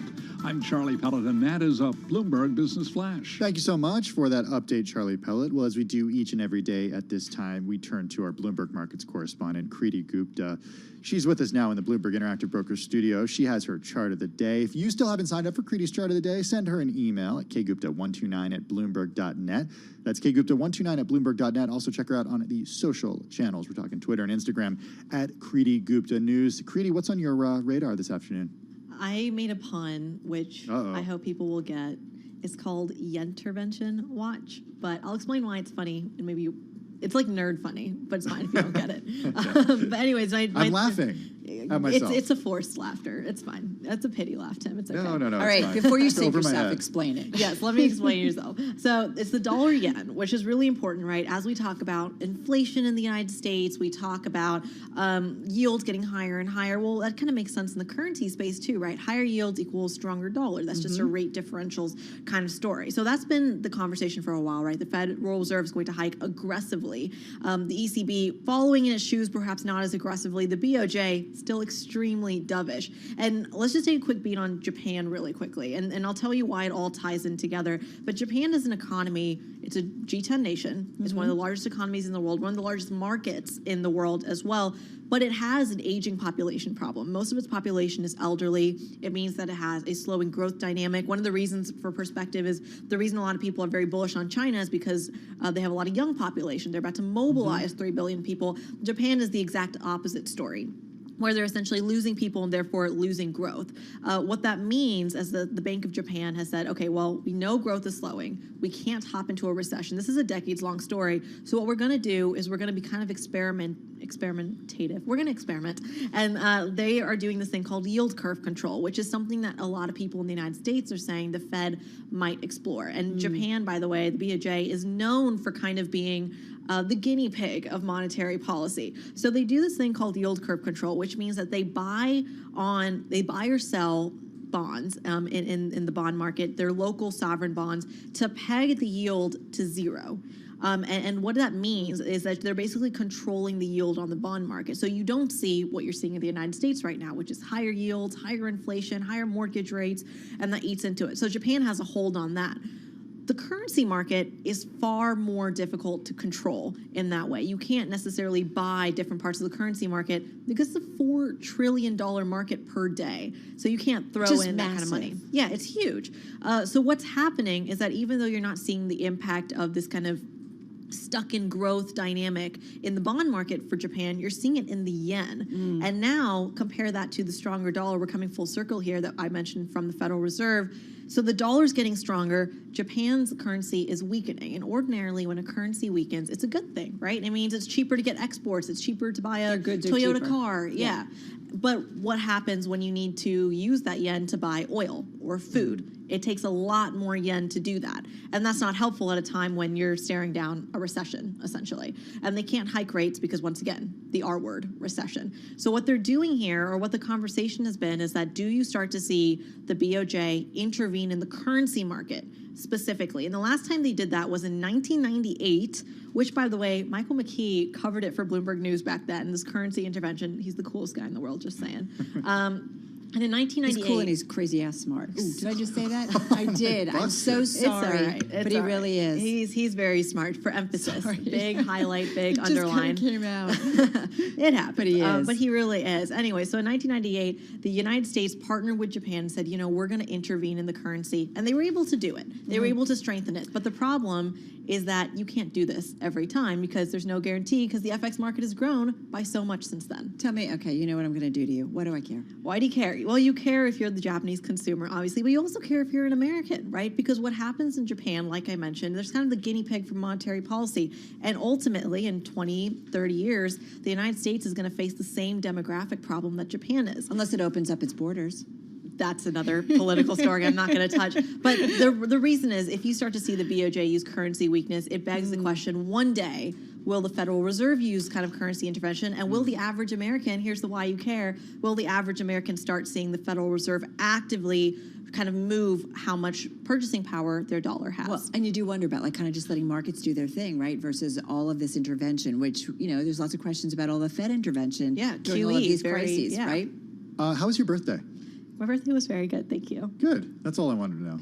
I did this horrible thing where I tied my birthday balloon that our producers got to my dog. Did the dog float up? That's what I was trying to see if it would happen. No, it did not happen. He thought it was a leash, so when the balloon moved, he moved with the balloon. Okay, you are so crazy smart, and I can't believe you tied the balloon thinking that the dog was going to fly. I just wanted to test it. You were joking. Weren't you joking? No, she's not. Oh, I thought she was joking. I was joking. I wanted to test it. All right, go watch the movie Up, okay? Everybody gets one pass. That's your pass. All right, Kriti Gupta, have a good evening, our Bloomberg Markets correspondent. Nancy Lyons, please save us. She's down in Washington, D.C. in our 99.1 newsroom. Hey, Nance. Okay, thanks, Tim. President Biden says the U.S. will be sending another round of aid to Ukraine, including $800 million worth of weapons like heavy artillery weapons, dozens of howitzers, and 144,000 rounds of ammunition to go with those howitzers. Now we have to accelerate that assistance package to help prepare Ukraine for Russia's offensive that's going to be more limited in terms of geography, but not in terms of brutality. President Biden says he'll also ask Congress for more assistance since the current allocation of funding is running out. Today, he also announced a new program to fast-track the process for Ukrainian refugees trying to enter the U.S. Well, former Secretary of State John Kerry spoke with Bloomberg about Vladimir Putin's invasion. He addressed the likelihood the U.S. would move into Ukraine. If he touches NATO in any way whatsoever, we're more directly involved. I'd say we're pretty involved right now, but not, as you say, in the way people interpret directly. But if he steps too far, the United States will not hesitate to take action. John Kerry says it is important for the U.S. and its allies to give Vladimir Putin an off-ramp in the invasion. 13 victims of Larry Nassar are seeking $130 million from the FBI, saying agents bungled the investigation, which led to more assaults by the sports doctor. Nassar is serving decades in prison for sexually abusing female athletes. The Justice Department's Inspector General concluded last year the FBI made fundamental errors. Global news 24 hours a day, on air and on Bloomberg Quick Take, powered by more than 2,700 journalists and analysts in more than 120 countries. All right, Nance, thank you so much. You are listening to Bloomberg Business Week. Carol Masser along with Tim Stenovic. We're live in our Bloomberg Interactive Brokers studio, and we were just scanning among the most read, and there's an interesting story that was done by our Bloomberg's Jillian Tan, and it talks about Goldman Sachs' asset management arm raising $3.5 billion for its latest fund dedicated to global real estate investments. I find that interesting when we're watching global real estate right now in terms of, economic growth, higher rates. So they're looking to put more money to work. Yeah, it's known as West Street Real Estate Investment Partners. The vehicle raised capital from third-party investors alongside commitments from Goldman's balance sheet and employees. That's according to a client document seen by Bloomberg. Its goal is to make core plus or value-add bets with a specific focus on resilient sectors that have favorable long-term growth trends as well as positive long-term supply-demand dynamics. The fund has deployed more than 50% of its capital so far, mostly on housing, logistics, and on office properties. That's an interesting one. I do find that interesting. I also think it's interesting against what Blackstone's been up to, right? They've been so aggressive when it comes to property, and they've been doing that. Look what they did earlier this week. Absolutely, right? And off of the financial crisis, in student housing, you name it, but they've been really buying a lot of properties. But shout out to Shanali for an interview earlier today with John Gray. From Blackstone. Yeah. Yes. Who came through as a real estate guy there. Yeah, talking about China being a more difficult environment. He did comment in that interview with Shanali. So Goldman, anyway, as we mentioned, raising money to put to work when it comes to global real estate specifically. And what were you going to say? I think the office stuff is really interesting. Yeah. Because there's still this question. It's beaten down, but there's this big question as to what offices still look like on the other side. And you're seeing companies telling their employees they have to come back to work, but at the same time, those employees saying, wait a second, I don't want to work for a place where I have to be in the office on these certain days. And you may have mentioned this, but the fund already deploying more than 50% of its capital so far, so a lot of it already put to work. All right, you're listening to Bloomberg Business Week right here on Bloomberg Radio.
stocks, headlines, and breaking news 24 hours a day at Bloomberg.com, the Bloomberg Business app, and at Bloomberg Quick Take. This is a Bloomberg Business Flash.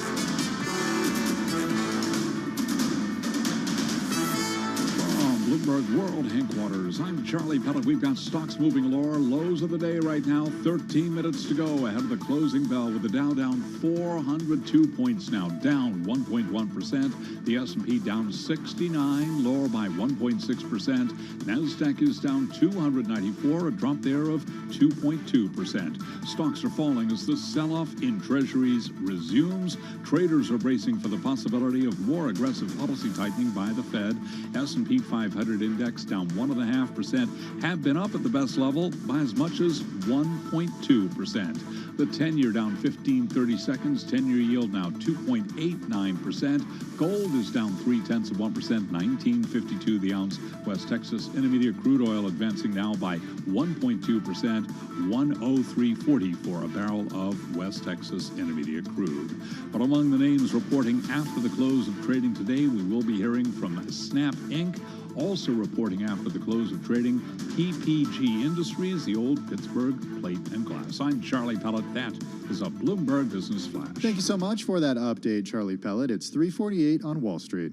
The following is an editorial from Bloomberg Opinion. No one can doubt President Joe Biden's commitment to clean energy. Unfortunately, his agenda faces a challenge rarely mentioned by climate activists: excessive regulation. State and federal rules are impeding progress on crucial wind, nuclear, and energy transmission projects.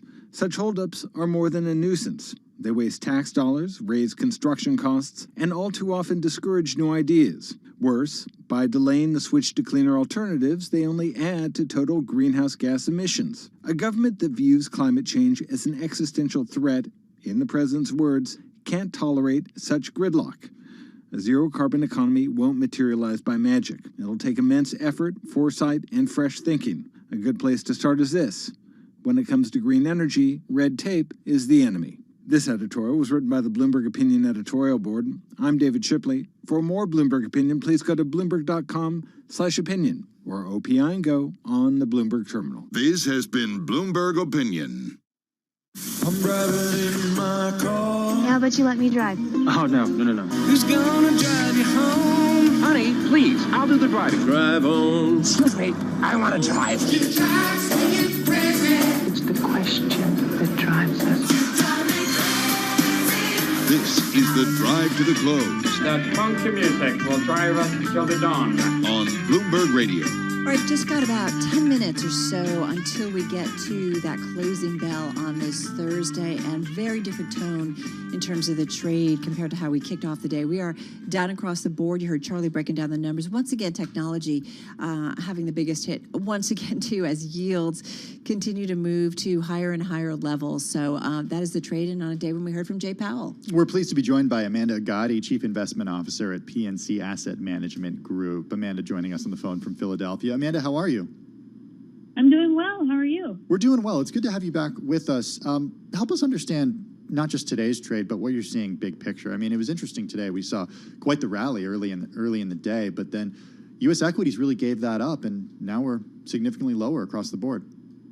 Yeah, well, this is sort of the market signaling its frustration around really confusing forward guidance as it relates to Fed policy in the path forward. The market was really locked and loaded for 50 basis points. Powell effectively confirmed that, right?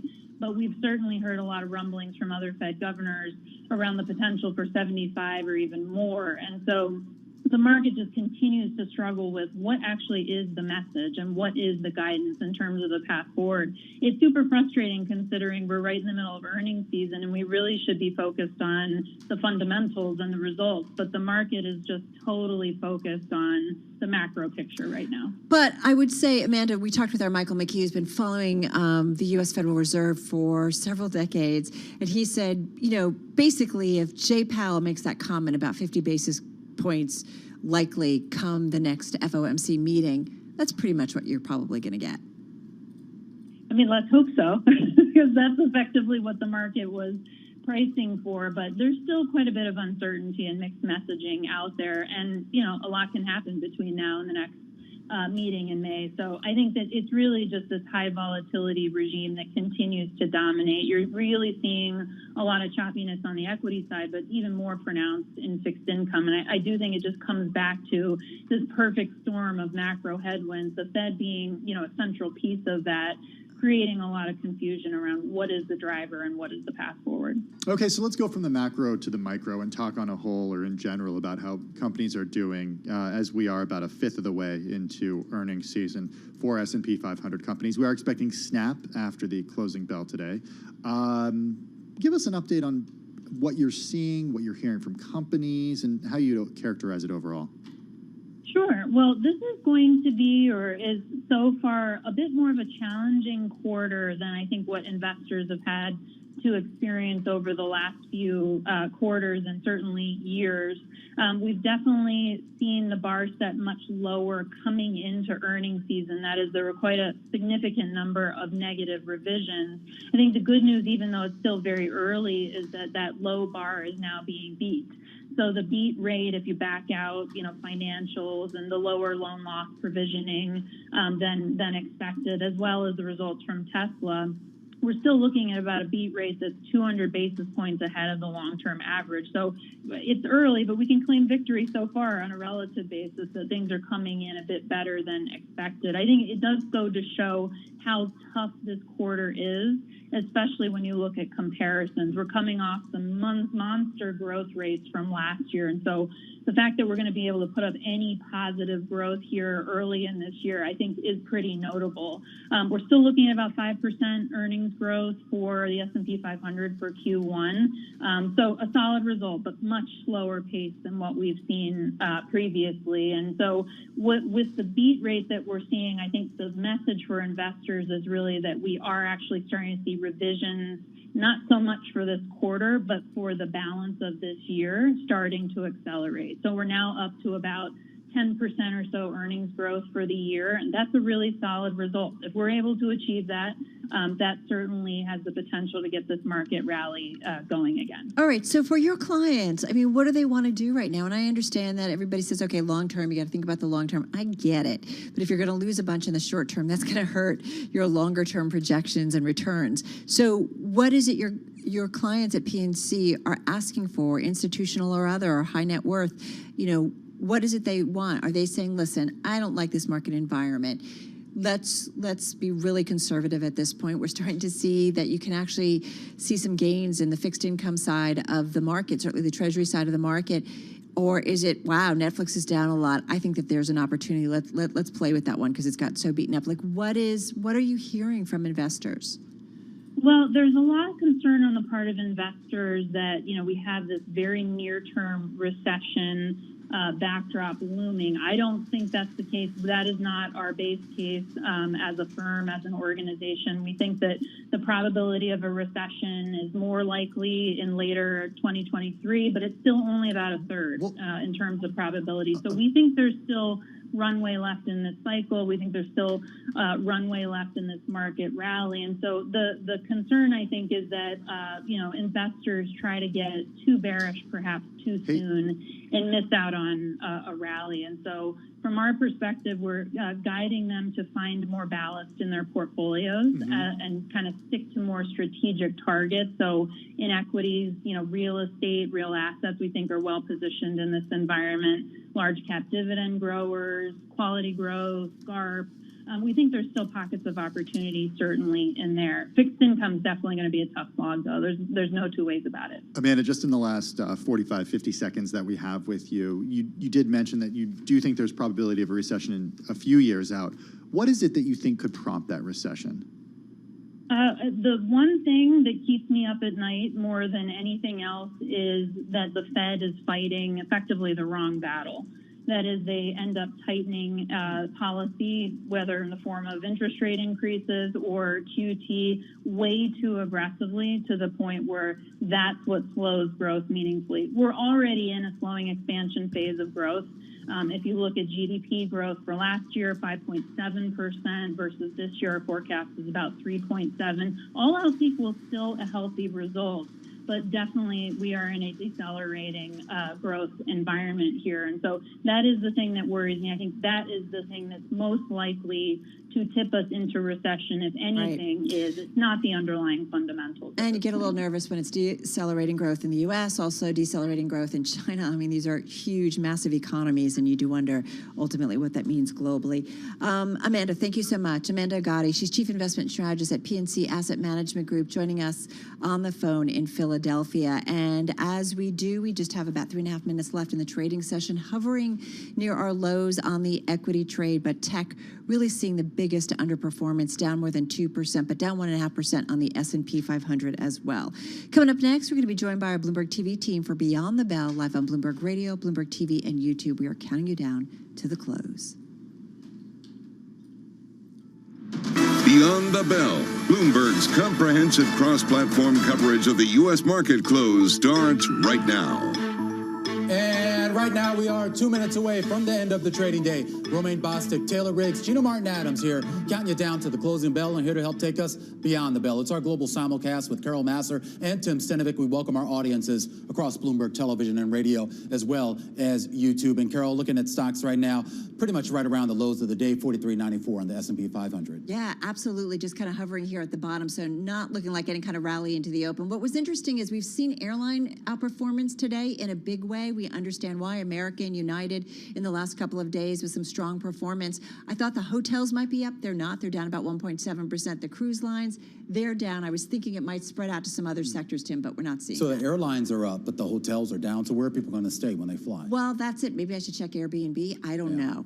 I don't think the corporate travelers are necessarily hanging out in an Airbnb. I think Elon sleeps on a mattress, doesn't he? No. Does it blow-up mattress? Enough of You could try that, Romaine. Tim, what do you got? You know, Caroline's out, so I wanted to make sure that crypto is getting the attention that it deserves. Is it up, 2% today? No, it's actually just down 0.4%. Bitcoin. But a range, wasn't it? Big range today. Yeah, traded within a more than 4% range.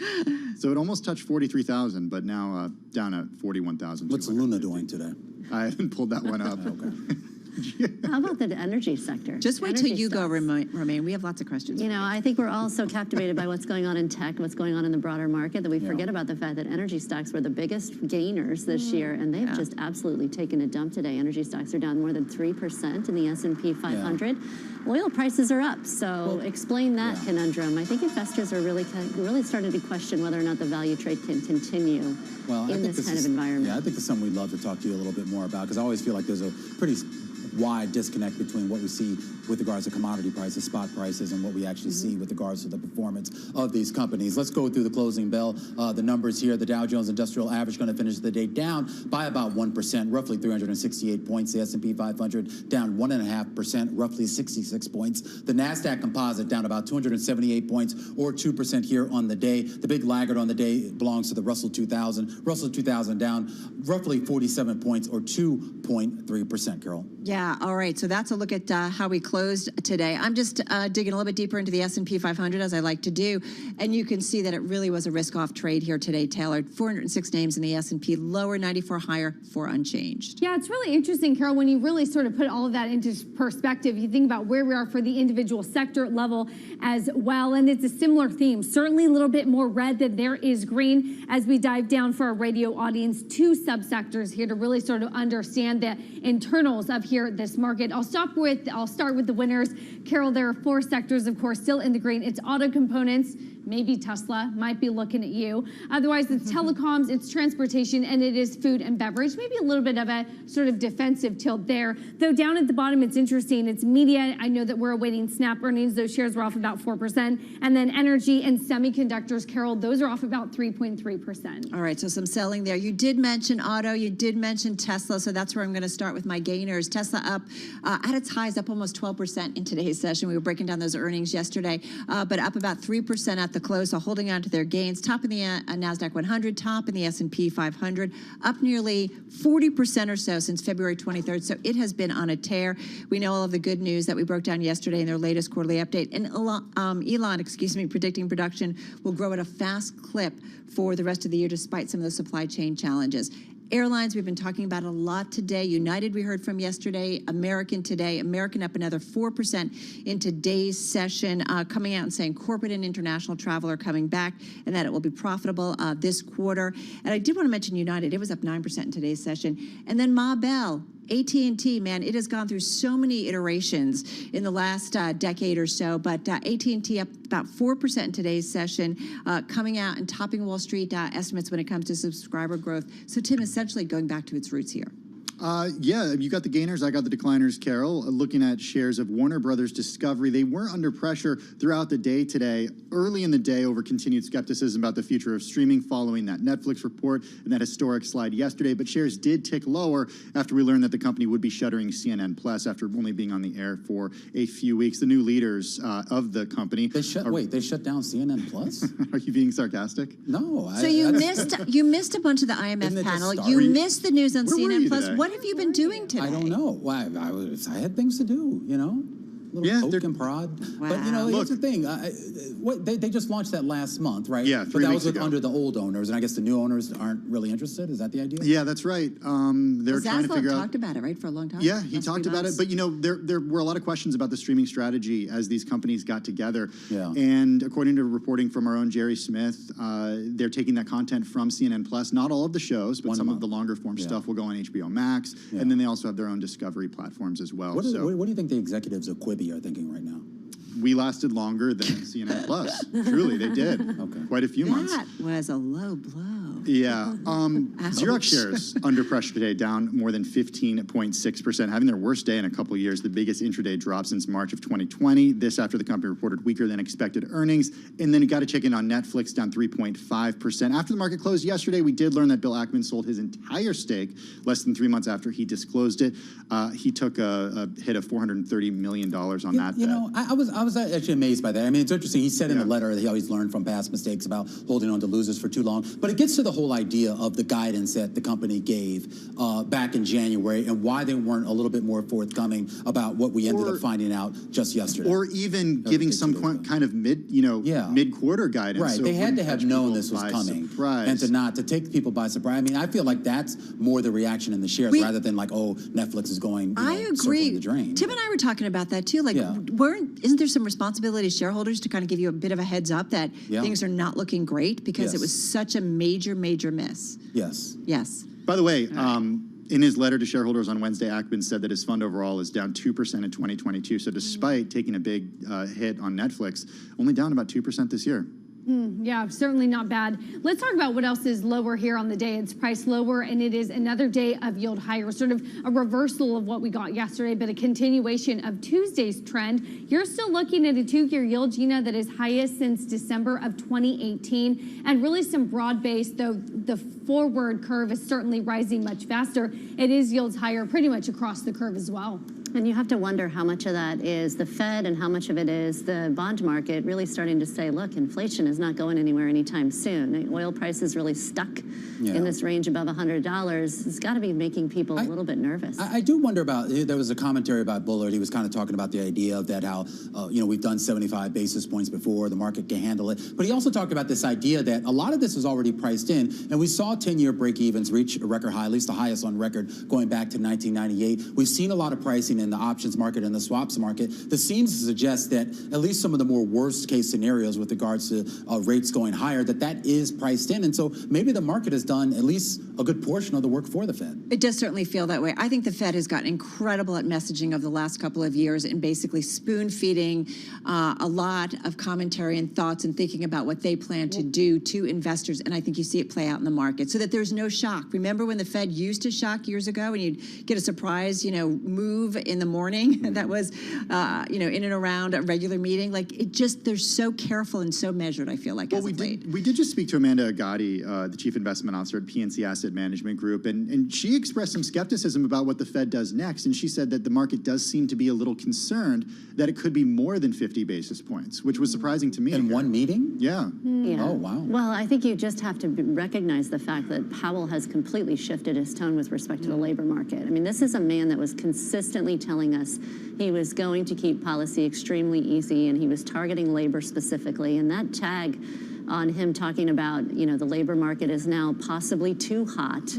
I think it's very consequential, and it is very meaningful for the market. The market is saying, okay, this is true now. This is not going to end. They're very committed. And 75 basis points, while talked about by others, had not been talked about by Powell yet. So I think that he does add a little bit of risk to the outlook.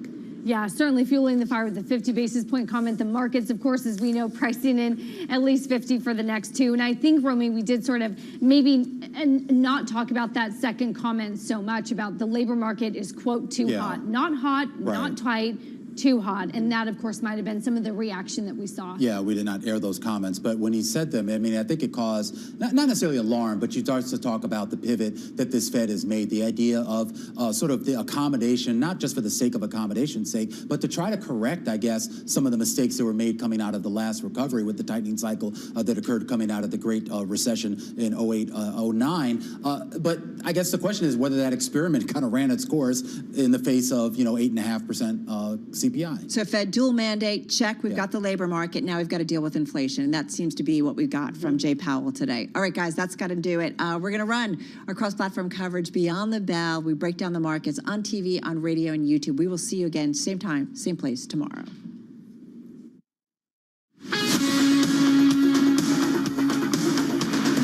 You're listening to Bloomberg Business Week with Carol Masser and Bloomberg Quick Takes Tim Stenovic on Bloomberg Radio. Remain on TV talking about the markets. I think what was interesting, what Gina did in terms of Powell's comment on the labor market. He's been so protective of it. He's talked about the recovery has to be inclusive. It does sound like he's got this little list, right? The dual mandate. He kind of crossed it off, and now it's like we got to be full on, fight against inflation. Can I talk about Snap earnings? They're not coming out yet, but we are awaiting them. They're imminent, Carol. These are really important earnings to watch because they're the first of the big social media companies. Yeah. So watch shares of Meta Platforms, which have been under so much pressure over the last quarter and including today. Also shares of Pinterest as well, looking for commentary about how those Apple ad changes and then any, TikTok, is it hurting the company? Interesting too, Snap down more than 4% in the regular session. It is down 37% so far here in 2022. And I'm just trying to see if there's any trade ahead of it. It's up about 3% ahead of those earnings. And just before we get to world and national news, a redhead crossing the Bloomberg, Elon Musk and Thoma Bravo in talks to partner on a Twitter bid. This according to the New York Post. Let's get to Washington, D.C. with Nancy Lyons. Hey, Nancy. Thanks, Tim. President Biden says the U.S. is sending more aid to Ukraine as Russia steps up its attacks in the country's east. He announced another $800 million in arms. This package includes heavy artillery weapons, dozens of howitzers, and 144,000 rounds of ammunition to go with those howitzers. It also includes more tactical drones. President Biden says the money already authorized by Congress to support Ukraine is almost exhausted, and he'll soon ask for more. He also announced that no Russian-flagged ships will be allowed into U.S. ports. Well, the Biden administration is making moves to address the nation's drug problems and is sending a drug control strategy to Congress. Bloomberg's Nathan Hager reports. White House drug czar Dr. Rahul Gupta says it is the first strategy of its kind to prioritize what's known as harm reduction, with a focus on treating drug users as opposed to prosecuting them. The strategy calls for changes to state law to support harm reduction. It also goes after financial transactions of transnational criminal networks, and it aims to cut cross-border drug smuggling. Overdose deaths in the U.S. hit a record over the last 12 months at close to 107,000. In Washington, I'm Nathan Hager, Bloomberg Radio. Queen Elizabeth turns 96 today, and she received a special tribute at Windsor Castle. The Queen is actually marking her birthday privately at the Sandringham Estate in eastern England. Queen Elizabeth is Britain's longest-serving monarch and will also celebrate a historic Platinum Jubilee this year. Global news 24 hours a day, on air and on Bloomberg Quick Take, powered by more than 2,700 journalists and analysts in more than 120 countries. All right, Nance, thank you so much. Just want to report, Snap just crossing the Bloomberg terminal. Stock is plummeting in the after hours, although it's off its lows already, but still down about 8-9%. Company reporting sales that fell short of analyst estimates, saying that advertisers pulled back on spending in the days following the invasion in Ukraine. So that's some initial headlines. Carol, there. shares were down initially 23% after these results came out. Big bounce, though, off of that. A big bounce off of that. Investors still trying to make sense, at least in the after hours, of what's going on. Some more details here. First quarter sales increased by 38% to $1.06 billion. As the company said this afternoon, that narrowly missed analyst expectations for $1.07 billion. The Snapchat app for sending disappearing messages drew 332 million daily active users, 18% more than in the same period last year, compared to the 330.5 million estimate. So All right. a beat there. Right, exactly. And talking about the second quarter revenue up 20 to 25%. The estimate is for a gain of 28%. And that's might be where investors are freaking out a little bit, because that's the outlook for the company in terms of revenue growth. So that's a bit of a miss. But again, stock was down, as Tim said, like 20% or so initially, right? Was it 20? Yeah, 23. Okay, it's now down about 7%. So still selling. Evan Spiegel, the CEO of Snap, saying the first quarter of 2022 proved more challenging than we had expected. While we are pleased with our progress given the macroeconomic environment, we also recognize that we have a significant amount of work to do to realize our long-term opportunity. I'm also watching shares of Meta Platforms in after hours down about 1.5%, and shares of Pinterest down 2.2%. Two competitors to Snap. And oftentimes, if we see results, this is, again, the first of the social media companies to report. So oftentimes we do see those stocks move in after hours when these companies report. Company also posted a net loss of $360 million, due in part to an investment loss after notching its first profitable quarter at the end of last year. So we'll want some insight into that investment loss. Shares bouncing around. Carol, only down about 2.8% right now. This is why it's kind of interesting. It was down about 4%, more than 4% ahead of that in the regular trade, and we know it's under a lot of pressure this year. And now they're up a hair. All right, we're watching Snap. Man, talk about it snapping back after that initial selling. This is Bloomberg.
updates, headlines, and breaking news 24 hours a day at Bloomberg.com, the Bloomberg Business app, and at Bloomberg Quick Take. This is a Bloomberg Business Flash.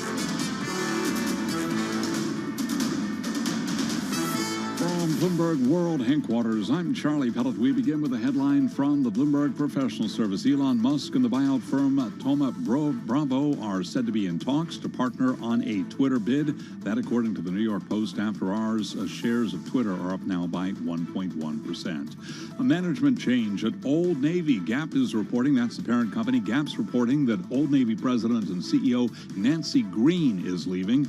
And Snap, a story we've been covering for you right here on Bloomberg Business Week. It's reporting sales that did fall short of analyst estimates, saying advertisers pulled back on spending in the days right after the invasion of Ukraine. After hours, we've got Snap shares down now by about 4.5%. A down day on Wall Street with the Dow, the S&P, and NASDAQ all declining. In fact, those losses intensified throughout the day. Stocks fell as the sell-off in treasuries resumed, with traders bracing for the possibility of more aggressive policy tightening by the Federal Reserve. At one point, the S&P was up more than 1%. It ended the day with a loss of 1.5%, down 65 points. The Dow down 368, drop there of 1%. NASDAQ down 278, a decline there of 2.1%. The 10-year yield 2.89%. Spot gold down $6.50 the ounce to $19.51, drop there of 0.3%. West Texas Intermediate crude up 1.8%, 104.01 a barrel. I'm Charlie Pellet. That is a Bloomberg Business Flash. All right, Charlie, thank you so much. You are listening to Bloomberg Business Week, a lot going on as we speak. We did also want to get, though, to something I mentioned earlier, the story that is among our most read. It also happens to be the Bloomberg Big Take. It's about how hunger and blackouts are the starts of an emerging economy crisis. And it's really very relevant to our world at large right now. Yeah, it's a huge story. Sean Donnan, one of the reporters on it, he's senior economics writer for Bloomberg News. He's in our 99.1 studio in Washington, D.C. Sean, good to have you with us. So we've talked a lot about rising fertilizer prices, rising commodities prices. We talk a lot about it in the context of price moves, at least on Bloomberg Business Week Radio. We talk a lot about it when it comes to fuel costs and paying more at the pump, paying more for airlines. But connect that to what's happening on the ground in the emerging world. Yeah, no, look, absolutely. Inflation is a big part of our lives, and we're all obsessed with prices right now here in the U.S., but also in emerging economies. And we've seen a real food crisis developing in a lot of emerging economies, particularly those economies that rely on imports of things like wheat, and those imports have been interrupted by the war in Ukraine and so on. We've also seen the high oil prices, and that has affected a lot of net oil importers in the emerging world. But I think when you step back and you look at it more broadly, what's really concerning is that's not it. That's the start of a bigger set of shocks that are facing emerging economies. And one of the big ones that's just getting underway, and we got a flavor of that today when Jay Powell sent some pretty aggressive signals on where the Fed was going to go, is what happens when the Fed embarks on what is really its most aggressive tightening cycle in probably 20 years. And what impact that will have on the borrowing costs and the currencies for a lot of governments in the emerging world, who are in a lot more fragile position than they were even just a couple of years ago as a result of the pandemic. Right, Sean, right? We can't just think about like Fed policy moves or Chinese policy moves like in a vacuum. Like all of this affects other parts of the world. And in particular, as you said, what the Fed does is going to raise the debt servicing costs for those developing nations. That's going to have a huge impact. Some would say, conversely, some of these developing economies have a lot of commodity exports and they can counterbalance it. Although from some of the lines that we're seeing, whether people are queuing up for energy or queuing up for different food items, it makes you get a little upset about what's going on in these emerging economies. So what's the balance here? Yeah, look, I mean, that balance is really hard to figure out right now, partly because in big commodities exporters like Brazil, they're also facing a big domestic inflation problem. They've got double-digit inflation there in Brazil. So yes, they're getting a windfall from commodities exports, and that's going to improve their balance of trade. But at the same time, you have the central bank raising rates aggressively to try and combat inflation, the government using some of the commodities windfall to try and help poor people who are hit with prices. And Brazil is in a much better position than a lot of other places, and yet it's still in a difficult position.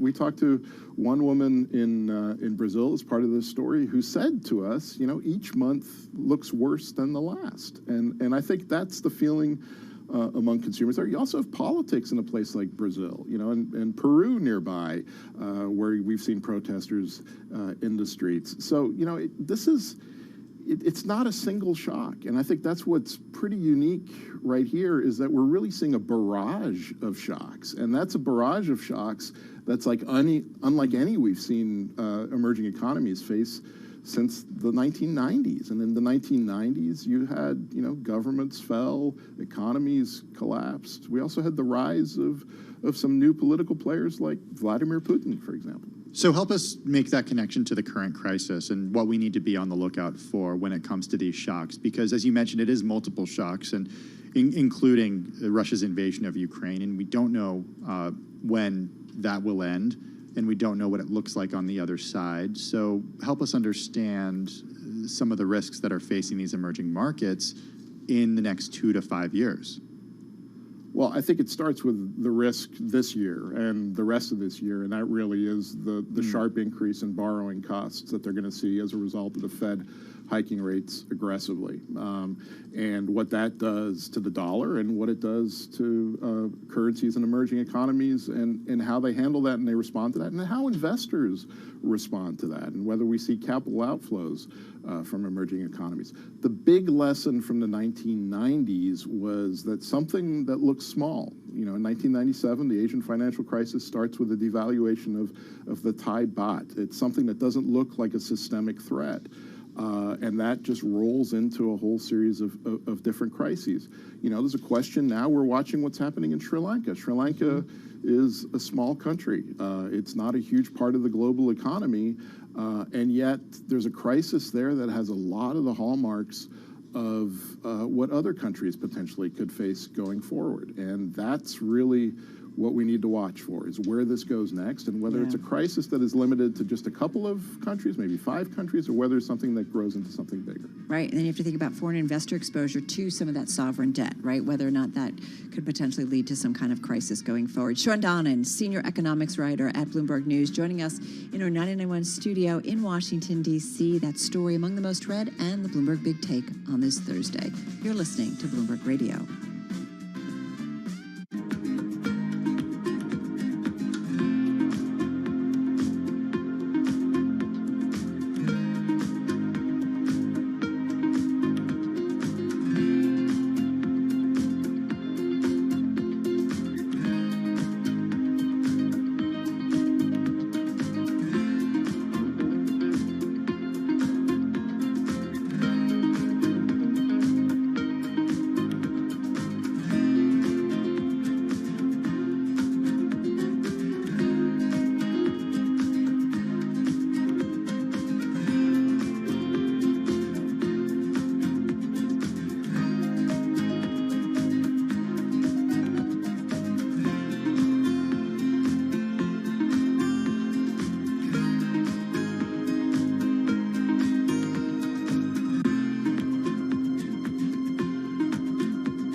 Broadcasting live from the Bloomberg Interactive Broker Studio in New York. Bloomberg 1130 to Washington, D.C. Bloomberg 99.1 to Boston. Bloomberg 106.1 to San Francisco. Bloomberg 960 to the country. Sirius XM Channel 119. And around the globe, the Bloomberg Business app and BloombergRadio.com.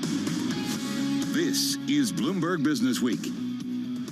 You are listening to Bloomberg Business Week. Carol Masser along with Tim Stanovic. And coming up, you know, this is something that comes up with so many of our conversations.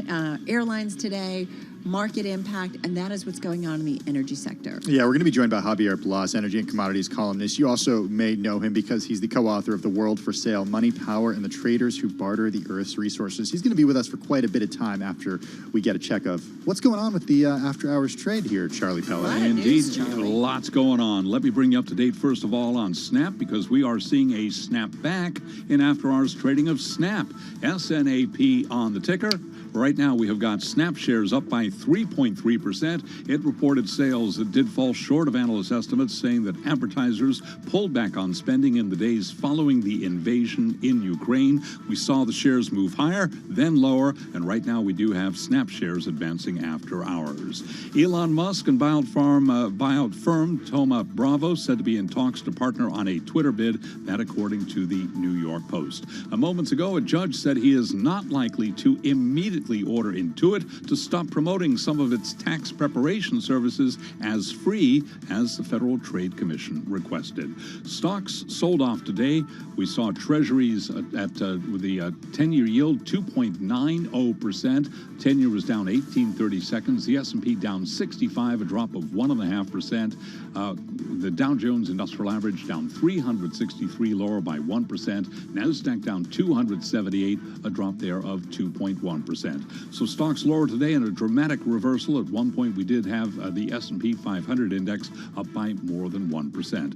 Well, as for the market backdrop, Amanda Agati is Chief Investment Officer at PNC Asset Management, and she was our guest right here on Bloomberg Business Week. The market was really locked and loaded for 50 basis points. Powell effectively confirmed that, right? But we've certainly heard a lot of rumblings from other Fed governors around the potential for 75 or even more. And so the market just continues to struggle with what actually is the message and what is the guidance in terms of the path forward.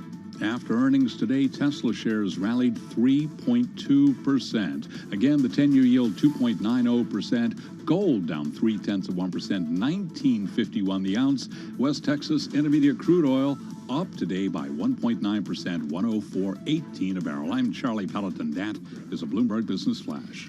All right, Charlie, thank you so much. Well, on the Bloomberg today, Bloomberg's Javier Blas writes about the second wave of Russia's oil shock, how it is starting, and it doesn't look too good for the Russian oil industry. Javier Blas is energy and commodities columnist for Bloomberg Opinion. He's also the co-author of The World for Sale, Money, Power, and the Traders Who Barter the Earth's Resources. The book is out now. Javier, good to have you with us. How would you describe what the second wave of Russia's oil shock is? Because I think the world is still adjusting to the first shock. Well, we have that first shock, but that was the panic of what was coming. So prices went all up to almost $140 a barrel, but immediately we came down below $100 because the exports and the production of Russian oil really held a lot better than expected. This second wave is starting now. Russian oil production is beginning to drop, and we're beginning to see is a sustained move again above $100. We close on Brent market here in London close to $110 this evening. And what I think... All right, having a little technical... There we go. We came down. But this second one is just going to be on prices more sustained. We are going to be all the way through the summer. Well, what I love about talking with you, Javier, is that you understand this market so well from so many different levels. And I think we were having so many conversations about alternatives, moving that way. And then, of course, the war in Ukraine happened. And now all of a sudden you've got Europe scrambling to figure out where they're going to get fossil fuels, right now, because they need it. And we are going to need it at least for several years to come. What has changed in the macro story when it comes to fossil fuels at this point? Because you hear about the U.S., talking about drilling in other places again. So what are those major themes that maybe are going to be driving the energy markets for the next few years?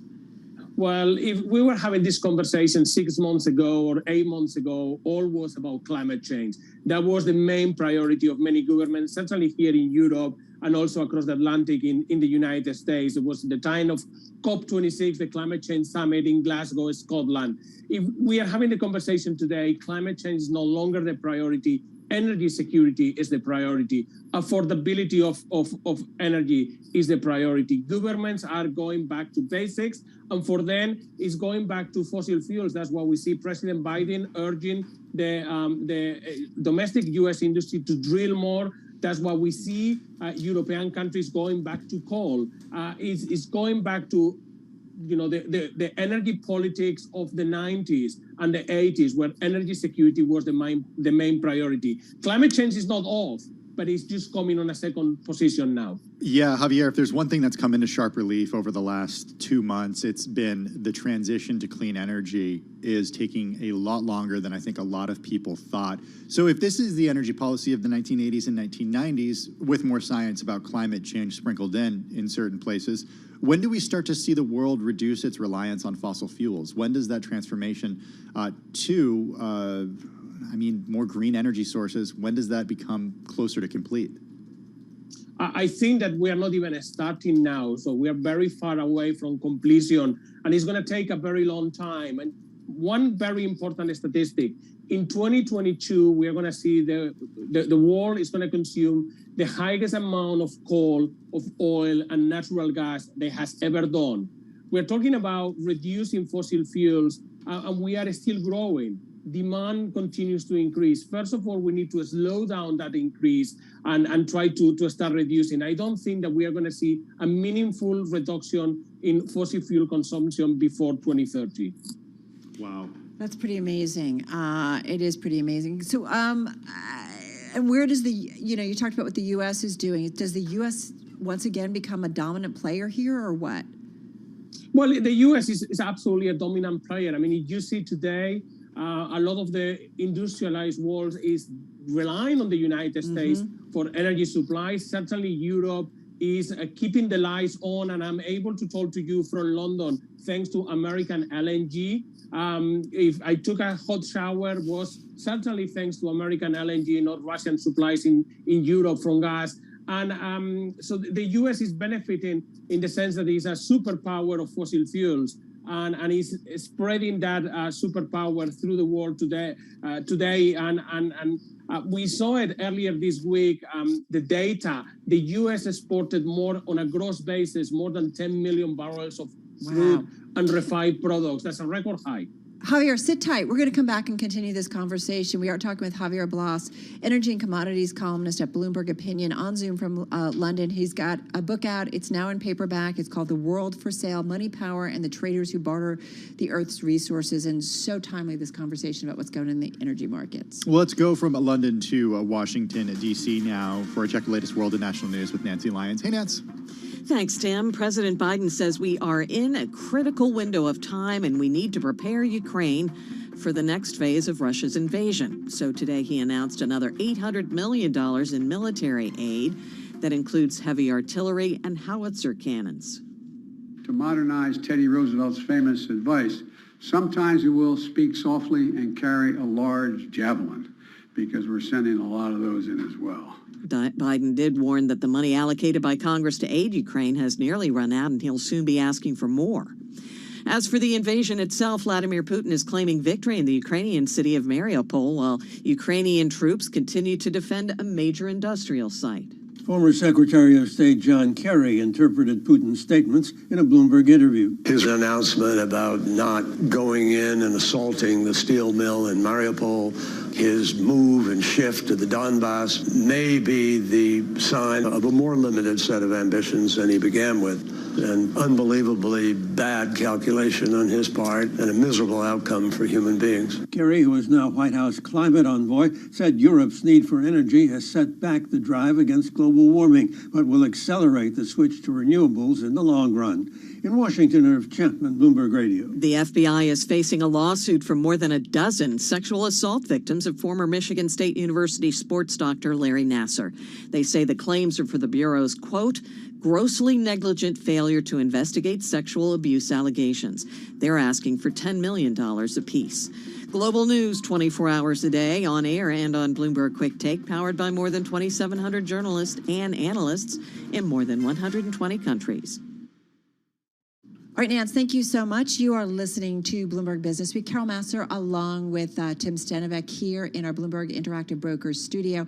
So we're watching shares of the Gap. They are down about 10% here in the after hours. They are announcing, or they did announce after the closing bell, an Old Navy leadership change. Yeah, we're getting a lot of news from the company. We're seeing shares down as we speak, Carol, 10.4% in the after hours trade at last check. The company lowered its quarterly sales growth guidance. Also, that news saying Old Navy president and CEO Nancy Green will leave the business this week. Gap CEO Sonia Singhal will work closely with the Old Navy team while an external search is underway.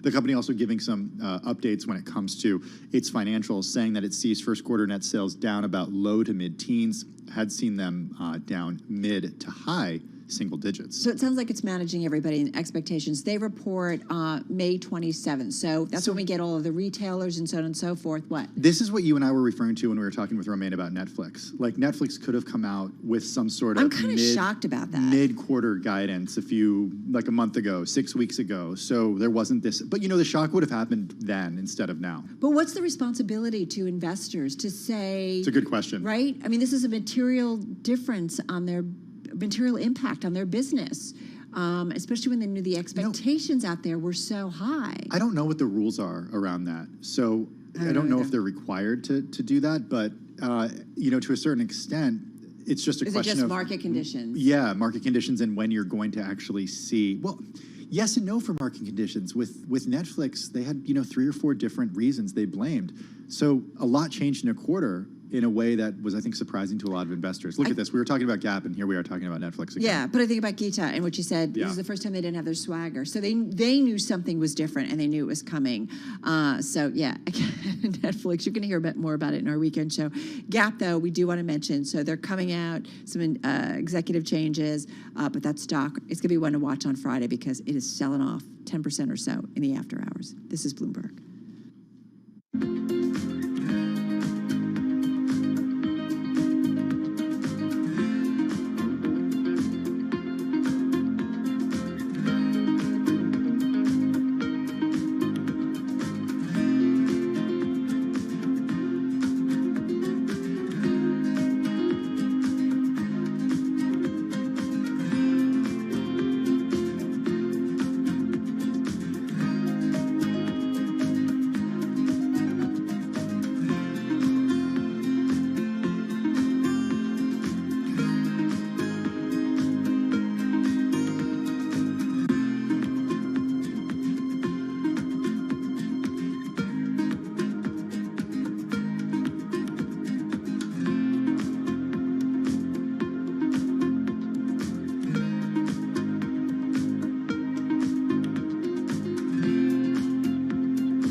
news, headlines, and breaking news 24 hours a day at Bloomberg.com, the Bloomberg Business app, and at Bloomberg Quick Take. This is a Bloomberg Business Flash.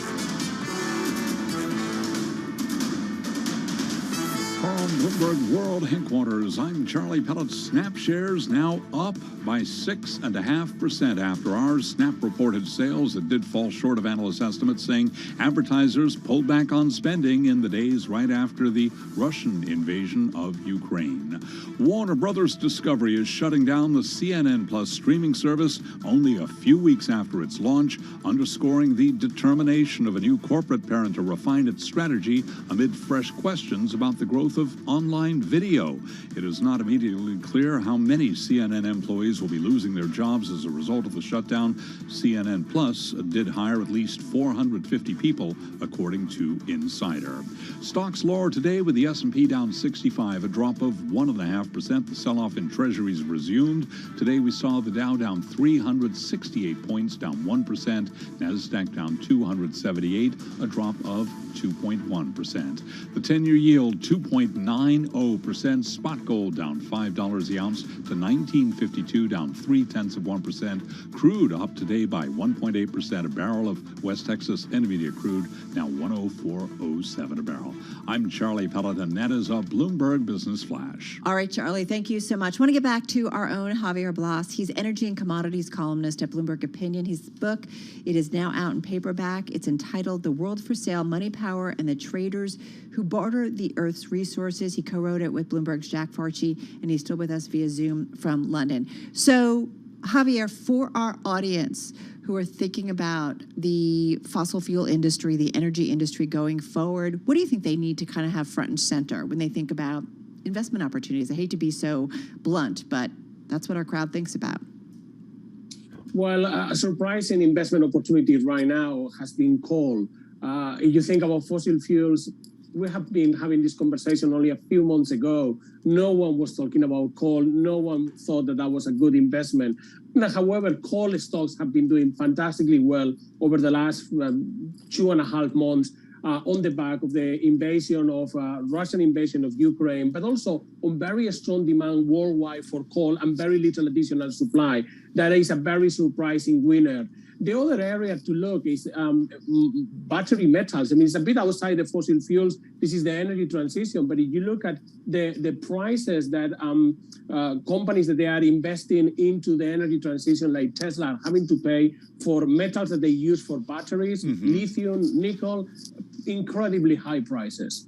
That's exactly what I wanted to talk about with you next, Javier. Carol asked about the investment opportunities when it comes to fossil fuels, but what about investment opportunities for the energy transformation? We've heard a lot about the rising commodity prices and the difficulty in getting Tesla's hands on the commodities that it needs, not just for the batteries, but for other components. What could you tell our audience about the opportunities in that area? Well, I think that any metals that is going to be used on the energy transition, it's going to be potentially a very good investment opportunity. You think about lithium, we have cobalt, but also aluminum. I mean, this is a metal that is in our daily lives and is kind of taken for granted. But we are replacing steel with aluminum because it's lighter, so we can get longer range on the batteries. And all of a sudden, what we are finding is that aluminum is not in great supply, is a metal that requires a lot of electricity to produce. And all of a sudden, again, the companies that produce aluminum, thinking about Alcoa, for example, doing fantastically well over the last 6 months with prices really ramping up.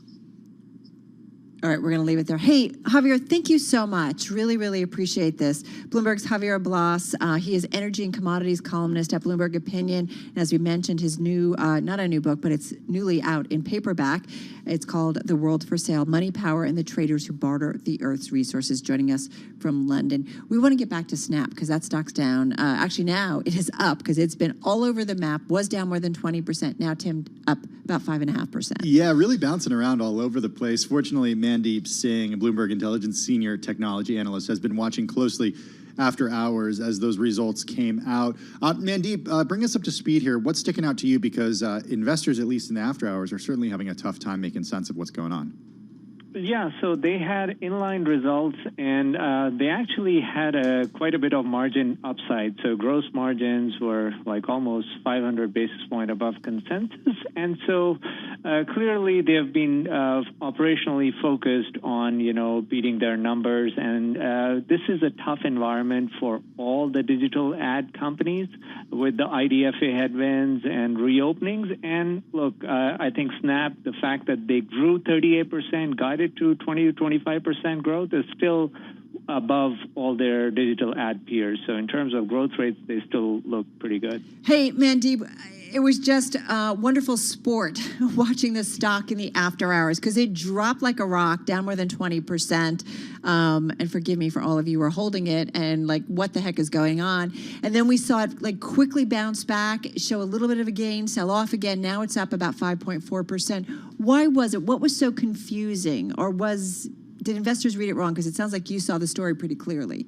Yeah, it was the same thing last quarter. I mean, the stock dropped 30%. Next day was up almost 50%. So clearly there is a confusion around the growth going forward. And Snapchat guided to 50% growth at their investor day last year for the next 3 years.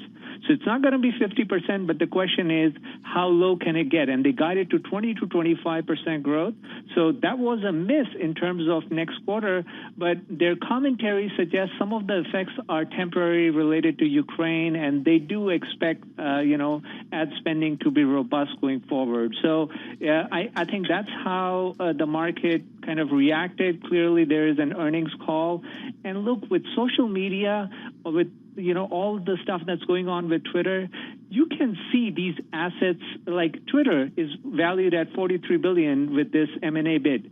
It will probably be higher if this company gets taken private. So there is a floor to any social media asset, and that's where I think the market will realize the valuation can only go so low with social media names. Hey, Meta's up about 2.5% here after hours. Tim is always so smart about, let's look at everybody else in terms of... It was down before. the advertising exposure. What other companies should we be looking at, maybe making some, inferences in terms of what Snap got and what might happen at some other companies? I mean, Pinterest, that's a big one. So in my mind, the smaller social media companies are more exposed to the IDFA privacy changes, and they're going to be hit more in terms of the headwind to top line. So Snapchat had decent results. Twitter and Pinterest are the ones to watch out for because they are exposed to those IDFA changes. So is Meta. Meta is the large player. I think they have their own set of challenges with this whole pivot to metaverse, but then the smaller ones are key to watch out for. Pinterest is up about 1.7%. So, Mandeep, in the after hours here, if we're watching shares of Twitter, if we're watching shares of Pinterest, what do we need to watch for specifically? Like, what can we learn from the Snap earnings as to give us a preview of what we're going to get when we get earnings from Meta, Pinterest, and Twitter? I mean, watch out for YouTube. So really what happened with Netflix last night was they had a big miss. They want to pivot to advertising. So clearly advertising is a very healthy market and everyone wants to be there. I mean, Apple is also getting into advertising. So it's getting crowded at the same time. And so YouTube being the clear leader in video advertising along with TikTok, I think their results will give a good preview in terms of the health of the digital ad market. Nutty. Man, what a crazy world. Anyway, I'm so glad that we could check in with you about Snap, especially just watching that trade and trying to make sense of it. Always thank you. Mandeep Singh, thank you. Bloomberg Intelligence Senior Technology Analyst on the phone from New Jersey. Right now we've got shares of Snap almost up 5%. They were down again, lower by 23% right after these results came out. And Meta shares, which have been just getting crushed, were down another 2.5% in after hours, but higher now. Pinterest is up about 1% here. As you said, Meta's up. Twitter is its own little story, I feel like, because of all of the Elon stuff. But all right, kiddo, we made it. That's Thursday. it.